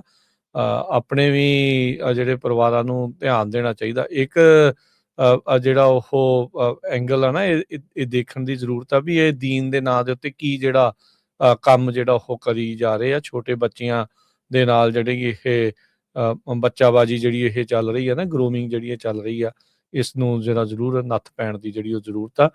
ਕਮਿਊਨਿਟੀਜ਼ ਨੂੰ ਬੜੀ ਸੁਹਿਰਦਤਾ ਦੇ ਨਾਲ ਚੱਲਣ ਦੀ ਲੋੜ ਆ। ਅੱਜ ਉੱਧਰ ਇੱਕ ਹੋਰ ਮੁਸਲਮਾਨ ਦੀ ਜਿਹੜੀ ਵੀਡੀਓ ਦਰਬਾਰ ਸਾਹਿਬ ਤੋਂ ਆ ਰਹੀ ਆ, ਉਹ ਸਰੋਵਰ ਦੇ ਵਿੱਚ ਚੂਲੀ ਕਰ ਰਿਹਾ ਆ। ਉਹ ਰੀਲ ਹੁਣ ਵਾਇਰਲ ਇੰਨੀ ਜ਼ਿਆਦਾ ਜਿਹੜੀ ਉਹ ਹੋ ਗਈ ਆ। ਉਹ ਜਿਨ੍ਹਾਂ ਨੇ ਪਾਇਆ ਆ ਤੇ ਉਹਦੇ ਤੇ ਉਹਨੇ ਲਿਖਿਆ ਮੁਸਲਿਮ ਸ਼ੇਰ, ਵੀ ਦਰਬਾਰ ਸਾਹਿਬ ਦੇ ਵਿੱਚ ਜਾ ਕੇ ਇਹ ਕਰਤੂਤ ਕਰ ਰਿਹਾ। ਉਹ ਥੋੜੇ ਦਿਨ ਪਹਿਲਾਂ ਆਪਾਂ ਦੇਖਦੇ ਸੀਗੇ ਵੀ ਕਿਸ ਤਰੀਕੇ ਦੇ ਨਾਲ ਦਰਬਾਰ ਸਾਹਿਬ ਦੇ ਵਿੱਚ ਜਿਹੜੇ ਬਾਹਰਲੇ ਸੂਬਿਆਂ ਤੋਂ ਆਉਂਦੇ ਸਿਗਰਟਾਂ ਤੰਬਾਕੂ ਲੈ ਕੇ ਤੁਰੇ ਫਿਰਦੇ ਆ, ਉਹ ਆ ਰਹੇ ਆ। ਤੇ ਹੁਣ ਮੁਸਲਮਾਨ ਨੇ ਇੱਕ ਉੱਥੇ ਨਵਾਂ ਜਿਹੜਾ ਉਹ ਚੰਨ ਚਾੜ ਦਿੱਤਾ ਵੀ ਦਰਬਾਰ ਸਾਹਿਬ ਦੇ ਵਿੱਚ ਜਾਣ ਬੁੱਝ ਕੇ ਉਹ ਆਪਣੀ ਜਿਹੜੀ ਉਹਨਾਂ ਦੀ ਆਪਣੇ ਵਾਲੀ ਟੋਪੀ ਜਿਹੜੀ ਉਹ ਪਾ ਕੇ ਤੇ ਚੂਲੀ ਕਰ ਰਿਹਾ ਹੈ। ਆਪਣੇ ਤਾਂ ਹੁੰਦਾ ਨਾ ਵੀ ਜਲ ਛੱਕ ਕੇ ਤੇ ਪਿੱਛੇ ਨੂੰ ਚਲੇ ਜਾਂਦੇ ਆ, ਉਹ ਜਾਣ ਬੁੱਝ ਕੇ ਚੂਲੀ ਜਿਹੜਾ ਉਹ ਕਰਕੇ ਸਰੋਵਰ ਦੇ ਵਿੱਚ ਜਿਹੜਾ ਉਹ ਕਰ ਰਿਹਾ ਤੇ ਉੱਤੇ ਪੋਸਟ ਪਾ ਰਿਹਾ ਮੁਸਲਿਮ ਸ਼ੇਰ ਕਰਕੇ। ਸੋ ਹੁਣ ਤੁਸੀਂ ਹਿਸਾਬ ਲਾ ਲਓ ਵੀ ਕੀ ਕਰਤੂਤਾਂ ਜਿਹੜੀਆਂ ਇਸ ਟਾਈਮ ਲੋਕਾਂ ਦੀਆਂ ਜਿਹੜੀਆਂ ਇੱਧਰ ਚੱਲ ਰਹੀਆਂ ਹੈਗੀਆਂ। ਤੇ ਹਰਜੋਤ ਸਿੰਘ ਜੀ, ਅਗਲੀ ਜਿਹੜੀ ਗੱਲ ਕਰਦੀ ਜਾਈਏ, ਨੋਬਲ ਪ੍ਰਾਈਜ਼ ਉੱਦਾਂ ਤਾਂ ਕਹਿੰਦੇ ਵੀ ਨਹੀਂ ਮਿਲਿਆ ਰਾਸ਼ਟਰਪਤੀ ਟਰੰਪ ਨੂੰ, ਪਰ ਜਿਹੜੀ ਮਚਾਡੋ ਆ ਵੈਨੇਜ਼ੁਏਲਾ ਦੀ ਓਪੋਜੀਸ਼ਨ ਲੀਡਰ, ਉਸਨੇ ਜਿਹੜਾ ਆਪਣਾ ਪ੍ਰਾਈਜ਼ ਆ ਉਹ ਰਾਸ਼ਟਰਪਤੀ ਟਰੰਪ ਨੂੰ ਦੇ ਦਿੱਤਾ ਹੈ। ਟਰੰਪ ਹੁਣਾਂ ਨੇ ਅਸੈਪਟ ਵੀ ਜਿਹੜਾ ਆ ਇਸ ਨੂੰ ਕਰ ਲਿਆ ਹੈਗਾ ਆ। ਕਹਿੰਦੇ ਵੀ ਇੱਕ ਮਿਊਚੁਅਲ ਰਿਸਪੈਕਟ ਦੇ ਤੌਰ ਦੇ ਉੱਤੇ ਜਿਹੜੀ ਮਚਾਡੋ ਆ ਉਹਨਾਂ ਨੇ ਇਹਨਾਂ ਨੂੰ ਜਿਹੜਾ ਇਹ ਦੇ ਦਿੱਤਾ ਹੈ ਆਪਣਾ ਨੋਬਲ ਪੀਸ ਮੈਡਲ। ਨਾਰਵੇ ਦੇ ਵਿੱਚ ਤੜਥੱਲੀ ਇਸ ਗੱਲ ਤੋਂ ਮੱਚ ਗਈ, ਕਹਿੰਦੇ ਵੀ ਆਹ ਕੀ ਹੋ ਗਿਆ। ਉਹਨਾਂ ਨੇ ਪਹਿਲਾਂ ਬਿਆਨ ਦਿੱਤਾ ਸੀਗਾ ਵੀ ਜਿਹੜੇ ਅਸੀਂ ਇਹ ਮੈਡਲ ਦਿੰਦੇ ਆ ਟ੍ਰਾਂਸਫਰ ਨਹੀਂ ਹੁੰਦੇ। ਹਾਂ, ਇੱਕ ਸਿੰਬੋਲਿਕ ਜਿਹੜਾ ਤੌਰ ਦੇ ਉੱਤੇ ਵੈਨੇਜ਼ੁਏਲਾ ਦੀ ਓਪੋਜੀਸ਼ਨ ਲੀਡਰ ਨੇ ਦਿੱਤਾ ਆ। ਉਹਦਾ ਇਹ ਬੇਸਿਕਲੀ ਤੁਸੀਂ ਇਹਨੂੰ ਬੁਰਾਈ ਵੀ ਮੰਨ ਲਓ ਸਿੱਧੇ ਤੌਰ ਦੇ ਉੱਤੇ, ਵੀ ਉਹ ਟਰੰਪ ਉਹਨਾਂ ਨੂੰ ਕਹਿਣਾ ਹੈ ਵੀ ਜਦੋਂ ਅਗਲੀਆਂ ਇਲੈਕਸ਼ਨਾਂ ਹੋਣੀਆਂ ਆ ਤੇ ਓਪੋਜੀਸ਼ਨ ਪਾਰਟੀ ਦੇ ਲੀਡਰ ਦੇ ਤੌਰ ਦੇ ਉੱਤੇ ਉਹਨਾਂ ਨੂੰ ਜਿਹੜੀ ਉਹ ਮਾਨਤਾ ਦੇਣ ਤੇ ਉਹਨਾਂ ਦਾ ਜਿਹੜਾ ਉਹ ਸਮਰਥਨ ਕਰਨ। ਜਦ ਮਡੂਰੋ ਨੂੰ ਚੱਕ ਕੇ ਲਿਆਂਦਾ ਸੀਗਾ ਤੇ ਉਦੋਂ ਮਚਾਡੋ ਦਾ ਨਾਮ ਵੀ ਆ ਰਿਹਾ ਸੀਗਾ ਵੀ ਸ਼ਾਇਦ ਇਸ ਨੂੰ ਇੰਟਰਮ ਪ੍ਰੈਜ਼ੀਡੈਂਟ ਦੇ ਤੌਰ ਦੇ ਉੱਤੇ ਸਪੋਰਟ ਜਿਹੜੀ ਆ ਅਮਰੀਕਾ ਦੇ ਦੁਆਰਾ ਕੀਤੀ ਜਾ ਸਕਦੀ ਆ, ਪਰ ਟਰੰਪ ਹੁਣਾਂ ਨੇ ਪ੍ਰਸ਼ਾਸਨ ਦੇ ਦੁਆਰਾ ਇਸ ਤਰੀਕੇ ਦੀ ਕੋਈ ਕਾਰਵਾਈ ਨਹੀਂ ਕੀਤੀ ਗਈ ਆ। ਪਰ ਹੁਣ ਵੈਨੇਜ਼ੁਏਲਾ ਦੀ ਆਪੋਜੀਸ਼ਨ ਲੀਡਰ ਕੱਲ ਜੋ ਵਾਈਟ ਹਾਊਸ ਦੇ ਵਿੱਚ ਰਾਸ਼ਟਰਪਤੀ ਟਰੰਪ ਨੂੰ ਮੁਲਾਕਾਤ ਕੀਤੀ ਆ, ਤੇ ਉਹਨਾਂ ਨੇ ਆਪਣਾ ਜਿਹੜਾ ਨੋਬਲ ਪੀਸ ਪ੍ਰਾਈਜ਼ ਆ ਉਹ ਉਹਨਾਂ ਨੂੰ ਭੇਂਟ ਕਰ ਦਿੱਤਾ ਹੈ, ਤੇ ਟਰੰਪ ਹੁਣਾਂ ਨੇ ਉਸ ਨੂੰ ਅਸੈਪਟ ਕਰ ਲਿਆ ਹੈਗਾ ਆ। ਕਹਿੰਦੇ ਇੱਕ ਵਾਰੀ ਵੀ ਨਹੀਂ ਨਾ ਕੀਤੀ, ਨਹੀਂ ਤਾਂ ਕਈ ਵਾਰ ਹੁੰਦੇ ਨਾ ਜਦੋਂ ਨਿਆਣੇ ਨੂੰ ਵੀ ਪਿਆਰ ਦਿੰਦੇ ਆ ਵੀ ਲੈ ਲਓ ਘਰ ਦੇ ਕਹਿੰਦੇ ਨਹੀਂ ਕੋਈ ਨਹੀਂ ਜੀ ਹਾਂ। ਸੋ ਹੁਣ ਇੱਕ ਪਾਸੇ ਦੇਖੋ ਵੀ ਉੱਥੇ ਦੀ ਜਿਹੜੀ ਆਪੋਜੀਸ਼ਨ ਲੀਡਰ ਆ ਉਹ ਤੋਂ ਨੋਬਲ ਜਿਹੜਾ ਪ੍ਰਾਈਜ਼ ਸੀ ਉਹ ਵੀ ਲੈ ਲਿਆ, ਤੇ ਦੂਸਰੇ ਪਾਸੇ ਕੱਲ CIA ਦੇ ਡਾਇਰੈਕਟਰ ਜੌਨ ਰੈਟਕਲਿਫ ਆ, ਉਹ ਵੈਨੇਜ਼ੁਏਲਾ ਦੀ ਜਿਹੜੀ ਮੌਜੂਦਾ ਪ੍ਰੈਜ਼ੀਡੈਂਟ ਹੈਗੀ ਡੈਲਸੀ ਰੋਦਰੀਗਸ, ਉਹਨੂੰ ਕਾਰਾਕਸ ਦੇ ਵਿੱਚ ਮਿਲੇ ਹੈਗੇ ਆ, ਤੇ ਉਹਨੂੰ ਵੀ ਮੈਸੇਜ ਦਿੱਤਾ ਹੈ ਵੀ US ਜਿਹੜਾ ਆ ਉਹਦੇ ਨਾਲ ਰਲ ਕੇ ਚੱਲਣਾ ਪਊਗਾ, ਤੁਹਾਨੂੰ ਵਰਕਿੰਗ ਰਿਲੇਸ਼ਨਸ਼ਿਪ ਵਧੀਆ ਚੱਲਣਾ ਪਊਗਾ, ਤੇ ਨਾਲ ਦੀ ਨਾਲ ਜੋ ਡਰੱਗ ਉੱਥੋਂ ਬਾਹਰਲੇ ਮੁਲਕਾਂ ਨੂੰ ਜਾਂ ਖਾਸ ਕਰਕੇ ਅਮਰੀਕਾ ਨੂੰ ਭੇਜੀ ਜਾਂਦੀ ਸੀ, ਉਹ ਟੋਟਲੀ ਬਿਜ਼ਨਸ ਬੰਦ ਹੋਣਾ ਚਾਹੀਦਾ ਹੈਗਾ। ਤੇਲ ਵੀ ਵੇਚਣਾ ਸ਼ੁਰੂ ਕਰ ਲਿਆ ਹੈ ਵੈਨੇਜ਼ੁਏਲਾ ਦਾ ਜੀ। ਸੋ ਇਹਨੀ 7 ਤਾਂ ਫਟ ਚੁੱਕੇ ਆ ਆਲਰੇਡੀ ਜਿਹੜੇ ਉਹਨਾਂ ਦੇ ਜਹਾਜ਼ ਹੈਗੇ ਟੈਂਕਰ। ਸੋ ਪਹਿਲੀ ਵਾਰੀ ਹੋਇਆ ਵੀ ਕੈਬਨਿਟ ਲੈਵਲ ਦਾ ਜਿਹੜਾ ਆਫੀਸ਼ੀਅਲ ਆ ਉਹ ਵੈਨੇਜ਼ੁਏਲਾ ਦੇ ਵਿੱਚ ਵਿਜ਼ਿਟ ਕੀਤਾ ਹੈਗਾ। ਕੁਛ ਉਹਨਾਂ ਨੇ US ਦੇ ਜਿਹੜੇ ਲੋਕ ਜੇਲ੍ਹ ਦੇ ਵਿੱਚ ਪਾਏ ਸੀ ਉਹਨਾਂ ਨੂੰ ਛੱਡਿਆ ਵੀ ਹੈਗਾ ਆ। ਸੋ ਇਹ ਮੀਟਿੰਗ ਜਿਹੜੀ ਆ ਨਿਊਯਾਰਕ ਟਾਈਮ ਨੇ ਰਿਪੋਰਟ ਕੀਤੀ ਸੀ ਵੀ ਰੈਟਕਲਿਫ ਹੁਣੀ ਵਾਰਨਿੰਗ ਦਿੱਤੀ ਆ ਵੈਨੇਜ਼ੁਏਲਾ ਨੂੰ ਵੀ ਸਟਾਪ ਸਪੋਰਟਿੰਗ ਡਰੱਗ ਟ੍ਰੈਫਿਕਿੰਗ, ਤੇ ਇਸ ਮੀਟਿੰਗ ਦੇ ਵਿੱਚ ਜੋ ਰੈਟਕਲਿਫ ਆ ਉਹਨਾਂ ਨੇ ਆਉਣ ਵਾਲੇ ਸਮੇਂ ਦੇ ਵਿੱਚ ਕਿਹੜੀਆਂ ਓਪਰਚੁਨਿਟੀਜ਼ ਆ ਇਕਨੋਮਿਕ ਕੋਲੈਬੋਰੇਸ਼ਨ ਉਹਨੂੰ ਲੈ ਕੇ ਵੀ ਜਿਹੜੀ ਗੱਲਬਾਤ ਕੀਤੀ ਹੈਗੀ, ਤੇ ਨਾਲ ਦੀ ਨਾਲ ਕਲੀਅਰ ਮੈਸੇਜ ਦਿੱਤਾ ਵੀ ਅਮਰੀਕਾ ਦੇ ਜਿਹੜੇ ਐਡਵਰਸਰੀਜ਼ ਆ ਉਹ ਤੁਹਾਡੇ ਮੁਲਕ ਦੇ ਵਿੱਚ ਹੈਵਨ ਨਹੀਂ ਹੋਣਾ ਚਾਹੀਦੇ ਹੈਗੇ। ਸੋ ਉਹਦਾ ਕਹਿਣ ਦਾ ਮਤਲਬ ਇਹੀ ਆ ਵੀ ਖਾਸ ਕਰਕੇ ਜਿਹੜੇ ਚਾਈਨਾ ਵਾਲੇ ਆ ਜਾਂ ਕਿਊਬਾ ਵਾਲੇ ਆ ਉਹ ਨਹੀਂ ਹੋਣੇ ਚਾਹੀਦੇ। ਸੋ ਹੁਣ ਇਹ ਤੋਂ ਦੇਖ ਕੇ ਕੈਨੇਡਾ ਵਾਲੇ ਜਿਹੜੇ ਆ ਉਹ ਕੀ ਸੋਚਣਗੇ। ਜੀ ਹਰਜੋਤ ਸਿੰਘ ਜੀ, ਆਪਾਂ ਕੁਝ ਕੁ ਹੋਰ ਖਬਰਾਂ ਕਰਨੀਆਂ, ਪਰ ਉਸ ਤੋਂ ਪਹਿਲਾਂ ਆਪਣੇ ਨਾਲ ਫਿਕਸ ਫਰੇਟ ਗਾਰਡ ਦੇ ਗਗਨ ਜਿਹੜੇ ਉਹ ਜੁੜੇ ਨੇ, ਆਪਣੇ ਨਾਲ ਕੁਝ ਜਾਣਕਾਰੀ ਸਾਂਝੀ ਕਰਨਗੇ। ਹਾਂਜੀ ਗਗਨ ਜੀ, ਆਇਆਂ ਨੂੰ ਸਵਾਗਤ ਹੈ। ਸਤਿ ਸ੍ਰੀ ਅਕਾਲ ਜੀ। ਸਤਿ ਸ਼੍ਰੀ ਅਕਾਲ ਰਾਜ ਜੀ, ਸਤਿ ਸ਼੍ਰੀ ਅਕਾਲ ਪੰਜਾਬੀ ਰੇਡੀਓ USA ਸੁਣ ਰਹੇ ਸਾਰੇ ਸਰੋਤਿਆਂ ਨੂੰ ਪਿਆਰ ਭਰੀ ਸਤਿ ਸ਼੍ਰੀ ਅਕਾਲ ਜੀ। ਸੋ ਗਗਨ, ਥੋੜੀ ਜਾਣਕਾਰੀ ਦੱਸ ਦਿਓ ਆਪਣੀ ਜਿਹੜੀ ਇਹਨਾਂ ਸਰਵਿਸਿਜ਼ ਦੇ ਬਾਰੇ, ਜਿਹੜੇ ਫਿਕਸ ਫਰੇਟ ਕਾਰਡ, ਸੋ ਜਿਹੜੀਆਂ ਨਕਲੀ ਜਾਂ ਜਿਹੜੇ ਕਮੈਂਟ ਕਿਸੇ ਟਰੱਕਿੰਗ ਕੰਪਨੀ ਦੇ ਉਲਟ ਆ ਜਾਂਦੇ ਆ ਜਿਹਦੇ ਕਰਕੇ ਬਾਅਦ ਚ ਲੋਡ ਮਿਲਣੇ ਔਖੇ ਹੋ ਜਾਂਦੇ ਆ, ਉਹਨਾਂ ਨੂੰ ਕਿੱਦਾਂ ਰਿਮੂਵ ਕਰਨ ਦਾ ਪ੍ਰੋਸੈਸ ਆ? ਜੀ ਬਿਲਕੁਲ ਰਾਜ ਭਾਜੀ, ਜਿਹੜੀਆਂ ਨੈਗੇਟਿਵ ਰਿਪੋਰਟਸ ਦੀ ਆਪਾਂ ਗੱਲ ਕਰਦੇ ਹਾਂ, ਚਾਹੇ ਕਿਸੇ ਵੀ ਪਲੇਟਫਾਰਮ ਤੇ ਨੇ, ਜਾਂ ਕੈਰੀਅਰ 411 ਦੀ ਗੱਲ ਕਰੀਏ, highway, carrier assure, even KTI watchdog ਤੇ, ਇਹਨੂੰ ਆਪਾਂ ਕੱਲਾ ਨੈਗੇਟਿਵ ਰਿਪੋਰਟ ਕੰਸੀਡਰ ਨਹੀਂ ਕਰ ਸਕਦੇ, ਕਿਉਂਕਿ ਇਹ ਸਭ ਕੁਝ ਆ ਜੀ। ਹੁਣ ਇਹਦੇ ਨਾਲ ਕੰਪਨੀ ਦੀ ਰੈਪੂਟੇਸ਼ਨ ਤੇ ਕ੍ਰੈਡੀਬਿਲਿਟੀ ਉੱਤੇ ਬਹੁਤ ਵੱਡਾ ਅਸਰ ਪੈਂਦਾ। ਜੇ ਇੱਕ ਨੈਗੇਟਿਵ ਰਿਪੋਰਟ ਹਿੱਟ ਕਰਦੀ ਹੈ ਜੀ, ਉਹਦੇ ਨਾਲ ਆਪਾਂ ਨੂੰ ਲੋਡ ਮਿਲਣ ਦੇ ਚਾਂਸਿਸ ਬਹੁਤ ਘੱਟ ਜਾਂਦੇ ਆ। ਹੁਣ ਜੇ ਲੋਡ ਮਿਲਣ ਦੇ ਚਾਂਸਿਸ ਘਟਦੇ ਆ ਤੇ ਓਬਵੀਅਸ ਹੈ ਜੀ ਫਾਈਨੈਂਸ਼ੀਅਲ ਕ੍ਰਾਈਸਿਸ, ਫਾਈਨੈਂਸ਼ੀਅਲ ਲਾਸ ਹੋਣਾ ਸ਼ੁਰੂ ਹੋ ਜਾਂਦਾ। ਤੇ ਇਸ ਕਰਕੇ ਜਦੋਂ ਵੀ ਕੋਈ ਰਿਪੋਰਟ ਪਬਲਿਸ਼ ਹੋਣ ਤੋਂ ਪਹਿਲਾਂ, ਜਦੋਂ ਵੀ ਕੋਈ ਆਪਣਾ ਕੈਰੀਅਰ ਆਪਣਾ ਬ੍ਰੋਕਰ ਆ ਉਹ ਰਿਪੋਰਟ ਸਬਮਿਟ ਕਰਦਾ ਜੀ, ਉਹ ਆਪਾਂ ਨੂੰ 72 ਆਵਰਸ ਦਿੰਦਾ ਕੈਰੀਅਰ ਨੂੰ ਰਿਐਕਟ ਕਰਨ ਵਾਸਤੇ। ਤੇ ਜਿਹੜੇ ਇਹ 72 ਆਵਰਸ ਹੁੰਦੇ ਬੜੇ ਕਰੂਸ਼ਲ ਹੁੰਦੇ ਆ, ਤੇ ਇਸ ਕਰਕੇ ਉਹ ਕੈਰੀਅਰ ਨੂੰ ਜਦੋਂ ਵੀ ਇਹਦਾ ਨੋਟੀਫਿਕੇਸ਼ਨ ਮਿਲਦਾ, ਉਹ ਕੈਰੀਅਰ ਨੂੰ ਇੱਕ ਓਪਰਚੁਨਿਟੀ ਦਿੰਦਾ ਵੀ ਤੁਸੀਂ ਰਿਸਪੌਂਡ ਬੈਕ ਕਰੋ 72 ਘੰਟੇ ਦੇ ਵਿੱਚ। ਕਈ ਵਾਰੀ ਆਪਣੇ ਮੋਸਟ ਆਫ ਦਾ ਕੇਸਿਸ ਮੈਂ ਦੇਖਿਆ ਵੀ ਜਿਹੜੇ ਆਪਣੇ ਕੈਰੀਅਰਸ ਇਹਨੂੰ ਬੜਾ ਲਾਈਟਲੀ ਲੈ ਲੈਂਦੇ 72 ਘੰਟਿਆਂ ਨੂੰ, ਪਰ ਇਹ ਬੜੇ ਕਰੂਸ਼ਲ ਹੁੰਦੇ ਆ ਜੀ। ਤੇ ਜਦੋਂ 72 ਘੰਟੇ ਨਿਕਲ ਜਾਂਦੇ ਫਿਰ ਇਹ ਰਿਪੋਰਟ ਪਬਲਿਕ ਹੋ ਜਾਂਦੀ ਆ, ਤੇ ਫਿਰ ਜਿਹੜੇ ਉਹਦੇ ਕੌਨਸੀਕੁਐਂਸਿਸ ਨੇ ਉਹ ਜ਼ਿਆਦਾ ਮਤਲਬ ਸਕਰੂਟ ਹੋਣਾ ਸ਼ੁਰੂ ਹੋ ਜਾਂਦਾ ਵਾ। ਤੇ ਇਸ ਕਰਕੇ ਕਿਸੇ ਵੀ ਭੈਣ ਭਰਾ ਨੂੰ ਜਾਂ ਇਦਾਂ ਦੀ ਕੋਈ ਪ੍ਰੋਬਲਮ ਆਉਂਦੀ ਆ, ਕੋਈ ਫੇਕ ਜਾਂ ਆਪਾਂ ਜਿਹੜੀ ਅਨਫੇਅਰ ਜਾਂ ਫਾਲਸ ਰਿਪੋਰਟਸ ਦੀ ਸ਼ਿਕਾਇਤ ਹੁੰਦੀ ਆ ਉਹਨਾਂ ਨੂੰ, ਕਿਸੇ ਵੀ ਪਲੇਟਫਾਰਮ ਤੇ ਉਹ ਤੋਂ ਸਾਡੇ ਨਾਲ ਸੰਪਰਕ ਕਰਨ। ਤੇ ਜੋ ਸਾਡੇ ਨੂੰ ਸੰਪਰਕ ਕਰਦੇ ਅਸੀਂ ਫ੍ਰੀ ਕੰਸਲਟੇਸ਼ਨ ਦਿੰਦੇ ਆ ਜੀ। ਤੇ ਫ੍ਰੀ ਕੰਸਲਟੇਸ਼ਨ ਦੇ ਨਾਲ ਅਸੀਂ ਜੇ ਪੰਜਾਬੀ ਰੇਡੀਓ USA ਦਾ ਕੋਈ ਹਵਾਲਾ ਦਿੰਦਾ ਉਹਨੂੰ $500 ਦਾ ਡਿਸਕਾਊਂਟ ਦਿੰਦੇ ਆ। ਤੇ ਮੈਂ ਤੁਹਾਡੇ ਸਰੋਤਿਆਂ ਲਈ ਇੱਕ ਜਿਹੜਾ ਸਾਡਾ ਟੋਲ ਫ੍ਰੀ ਨੰਬਰ ਆ ਉਹ ਰਿਪੀਟ ਕਰਦਾ ਜੀ। ਸਾਡਾ ਟੋਲ ਫ੍ਰੀ ਨੰਬਰ ਹੈਗਾ ਜੀ 855 447 5155। ਮੈਂ ਫਿਰ ਰਿਪੀਟ ਕਰ ਰਿਹਾ ਜੀ 855 447 5155। ਤੇ ਜੇ ਕਿਸੇ ਨੂੰ ਵੀ ਕੋਈ ਕਿਸੇ ਤਰੀਕੇ ਦੀ ਕਿਸੇ ਮੇਜਰ ਪਲੇਟਫਾਰਮ ਤੇ ਕੋਈ ਨੈਗੇਟਿਵ ਰਿਪੋਰਟ ਹੈਗੀ ਆ ਤਾਂ ਪਲੀਜ਼ ਸਾਨੂੰ ਕੰਟੈਕਟ ਕਰਨ ਤੇ ਅਸੀਂ ਉਹਨਾਂ ਦੀ 100% ਹੈਲਪ ਕਰਦੇ ਹਾਂ ਜੀ। ਧੰਨਵਾਦ ਗਗਨ, ਸ਼ੁਕਰੀਆ ਜੀ। ਥੈਂਕ ਯੂ ਜੀ, ਸਤਿ ਸ਼੍ਰੀ ਅਕਾਲ ਜੀ। ਜੀ। ਅਗਲੀ ਖਬਰ ਵੱਲ ਚਲੀਏ ਰਾਜਕਨਵੀਰ ਸਿੰਘ ਜੀ। ਵਿਲੀਨੀਅਰ ਮਾਈਕਲ ਬਲੂਮਬਰਗ ਨੇ ਇੱਕ ਮੈਸੇਜ ਭੇਜਿਆ ਆ ਇਕੋਨਮੀ ਦੇ ਸੰਬੰਧ ਦੇ ਵਿੱਚ।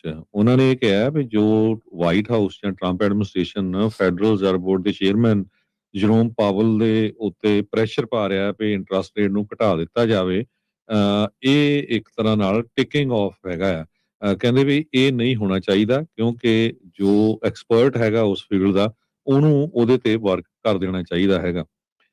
ਬਲੂਮਬਰਗ ਫਾਊਂਡਰ ਆ, ਮੈਜੋਰਟੀ ਓਨਰ ਆ ਬਲੂਮਬਰਗ ਐਲਪੀ ਦਾ, ਪੇਰੈਂਟ ਕੰਪਨੀ ਜੋ ਬਲੂਮਬਰਗ ਨਿਊਜ਼ ਦੀ ਹੈਗੀ ਆ, ਤੇ ਫਾਊਂਡਰ ਬਲੂਮਬਰਗ ਦੇ ਫਿਲੈਂਥਰੋਪੀਜ਼ ਦਾ ਹੈਗਾ ਆ।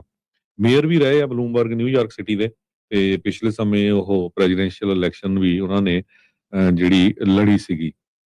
ਸੋ ਉਹਨਾਂ ਨੇ ਕਿਹਾ ਵੀ ਜੋ ਵਾਈਟ ਹਾਊਸ ਕੰਮ ਕਰ ਰਿਹਾ ਆ ਜਰੋਮ ਪਾਵਲ ਦੇ ਸੰਬੰਧ ਦੇ ਵਿੱਚ, ਇਹ ਇੱਕ ਤਰ੍ਹਾਂ ਨਾਲ ਡੇਂਜਰਸ ਮੂਵ ਹੈਗੀ ਆ ਫॉर ਬੋਥ, ਕਹਿੰਦੇ ਇਕਨੋਮਿਕ ਤੇ ਪੋਲੀਟੀਕਲ ਫਰੰਟ ਦੇ ਉੱਤੇ। ਇਹ ਉਹਨਾਂ ਨੇ ਜਨਵਰੀ 15 ਦਾ ਇੱਕ ਓਪੀਨੀਅਨ ਪੀਸ ਬਲੂਮਬਰਗ ਦੇ ਵਿੱਚ ਲਿਖਿਆ ਆ। ਉਹ ਕਹਿੰਦੇ ਵੀ ਜਦੋਂ ਐਡਮਿਨਿਸਟ੍ਰੇਸ਼ਨ ਮੋਨਿਟਰੀ ਪਾਲਿਸੀ ਦੇ ਵਿੱਚ ਇੰਟਰਫੀਅਰ ਕਰਦਾ ਆ ਤੇ ਇਹ ਫਿਰ ਸੈਂਟਰਲ ਬੈਂਕ ਦੇ ਲਈ ਬਹੁਤ ਹਾਰਡ ਆ ਡਿਲੀਵਰ ਕਰਨ ਦੇ ਲਈ, ਕਿਉਂਕਿ ਜੋ ਵਾਈਟ ਹਾਊਸ ਚਾਹੁੰਦਾ ਹੈਗਾ ਕਿ ਜੀ ਜਿਹੜੀ ਆ ਕਾਸਟ ਆਫ ਫਾਈਨੈਂਸ ਆ ਉਹ ਲੋ ਹੋਵੇ। ਇਹ ਜਿਹੜਾ ਫਾਰਮੂਲਾ ਆ ਇਹਦੇ ਨਾਲ ਫਾਈਨੈਂਸ਼ੀਅਲ ਪੈਨਿਕ ਤੇ ਇਕਨੋਮਿਕ ਡਿਜ਼ਾਸਟਰ ਹੋ ਸਕਦਾ ਹੈਗਾ ਆ।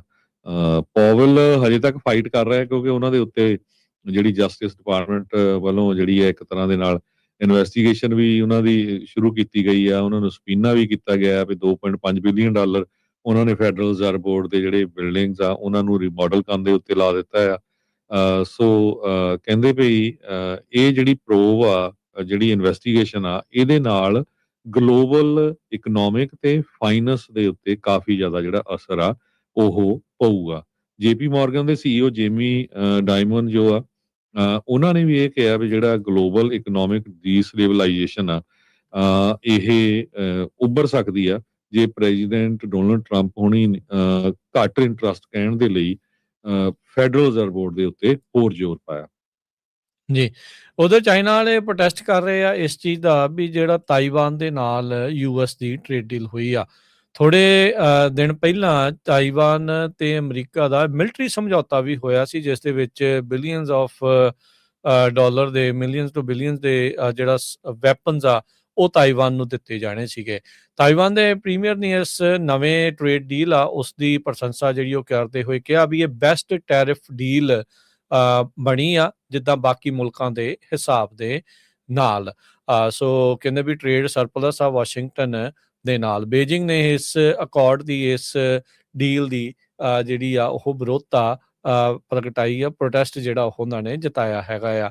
ਇਸ ਦੇ ਨਾਲ ਜਿਹੜਾ ਡੀਲ ਦੇ ਨਾਲ ਹਰਜੋਤ ਸਿੰਘ ਜੀ, ਇਸ ਐਗਰੀਮੈਂਟ ਦੇ ਨਾਲ ਯੂਐਸ ਦੇ ਜਿਹੜੇ ਟੈਰਿਫ ਆ ਤਾਈਵਾਨ ਦੇ ਗੁੱਡਸ ਦੇ ਉੱਤੇ 15% ਹੀ ਜਿਹੜੇ ਉਹ ਲੱਗਣਗੇ। $250 ਬਿਲੀਅਨ ਦੀ ਜਿਹੜੀ ਨਵੀਂ ਇਨਵੈਸਟਮੈਂਟ ਆ ਤਾਈਵਾਨ ਦੇ ਦੁਆਰਾ ਯੂਐਸ ਦੀ ਟੈਕ ਇੰਡਸਟਰੀ ਦੇ ਵਿੱਚ ਲਗਾਈ ਜਿਹੜੀ ਉਹ ਜਾਵੇਗੀ। ਤਾਈਵਾਨ ਦੇ ਪ੍ਰੀਮੀਅਰ ਚੋ ਜੰਗ ਟਾਈ ਉਹਨਾਂ ਨੇ ਕਿਹਾ ਵੀ ਬੜੇ ਲੰਮੇ ਸਮੇਂ ਤੋਂ ਅਸੀਂ ਕੋਸ਼ਿਸ਼ ਕਰ ਰਹੇ ਸੀਗੇ ਤੇ ਹੁਣ ਸਾਨੂੰ ਬੈਸਟ ਟੈਰਿਫ ਡੀਲ ਜਿਹੜੀ ਆ ਉਹ ਮਿਲ ਚੁੱਕੀ ਆ ਟ੍ਰੇਡ ਸਰਪਲਸ ਯੂਐਸ ਦੇ ਨਾਲ ਹੋਣ ਦੇ ਕਰਕੇ। ਤੇ ਕਹਿੰਦੇ ਵੀ ਸਾਡਾ ਗੋਲ ਇਹੀ ਆ ਵੀ ਦੋਨੋਂ ਹੀ ਮੁਲਕ ਇੱਕ ਦੂਜੇ ਦੇ ਉੱਤੇ ਲੋ ਟੈਰਿਫਸ ਜਿਹੜੇ ਉਹ ਰੱਖਣ, ਘੱਟ ਟੈਰਿਫ ਜਿਹੜੇ ਉਹ ਰੱਖਣ। ਤੇ ਕਹਿੰਦੇ ਵੀ ਤਾਈਵਾਨ ਨੇ ਸਕਸੈਸਫੁਲੀ, ਸਫਲਤਾ ਦੇ ਨਾਲ 15% ਟੈਰਿਫ ਕੋਈ ਐਡਿਡ ਫੀਸ ਤੋਂ ਬਗੈਰ ਇਹ ਜਿਹੜਾ ਉਹ ਲਾਇਆ। ਇਹ ਸੇਮ ਟੈਰਿਫ ਜਾਪਾਨ, ਕੋਰੀਆ ਤੇ ਯੂਰਪੀਅਨ ਯੂਨੀਅਨ ਦੇ ਉੱਤੇ ਵੀ ਆਲਰੇਡੀ ਐਕਸਟਰਾ ਜਿਹੜਾ ਉਹ ਲੱਗ ਚੁੱਕਾ ਹੈਗਾ ਆ। ਪਹਿਲਾਂ ਟਰੰਪ ਉਹਨਾਂ ਦੇ ਦੁਆਰਾ ਤਾਈਵਾਨ ਦੇ ਸਮਾਨ ਦੇ ਉੱਤੇ 32% ਟੈਰਿਫ ਉਹ ਕੀਤਾ ਗਿਆ ਸੀਗਾ, ਫਿਰ ਇਸ ਨੂੰ 20% ਘਟਾ ਕੇ ਕੀਤਾ ਗਿਆ ਤੇ ਹੁਣ ਨਵੀਂ ਬਣੀ ਡੀਲ ਦੇ ਮੁਤਾਬਕ ਤਾਈਵਾਨ ਤੋਂ ਆ ਰਹੇ ਸਮਾਨ ਦੇ ਉੱਤੇ ਮਹਿਜ 15% ਟੈਰਿਫ ਹੀ ਲੱਗੇਗਾ।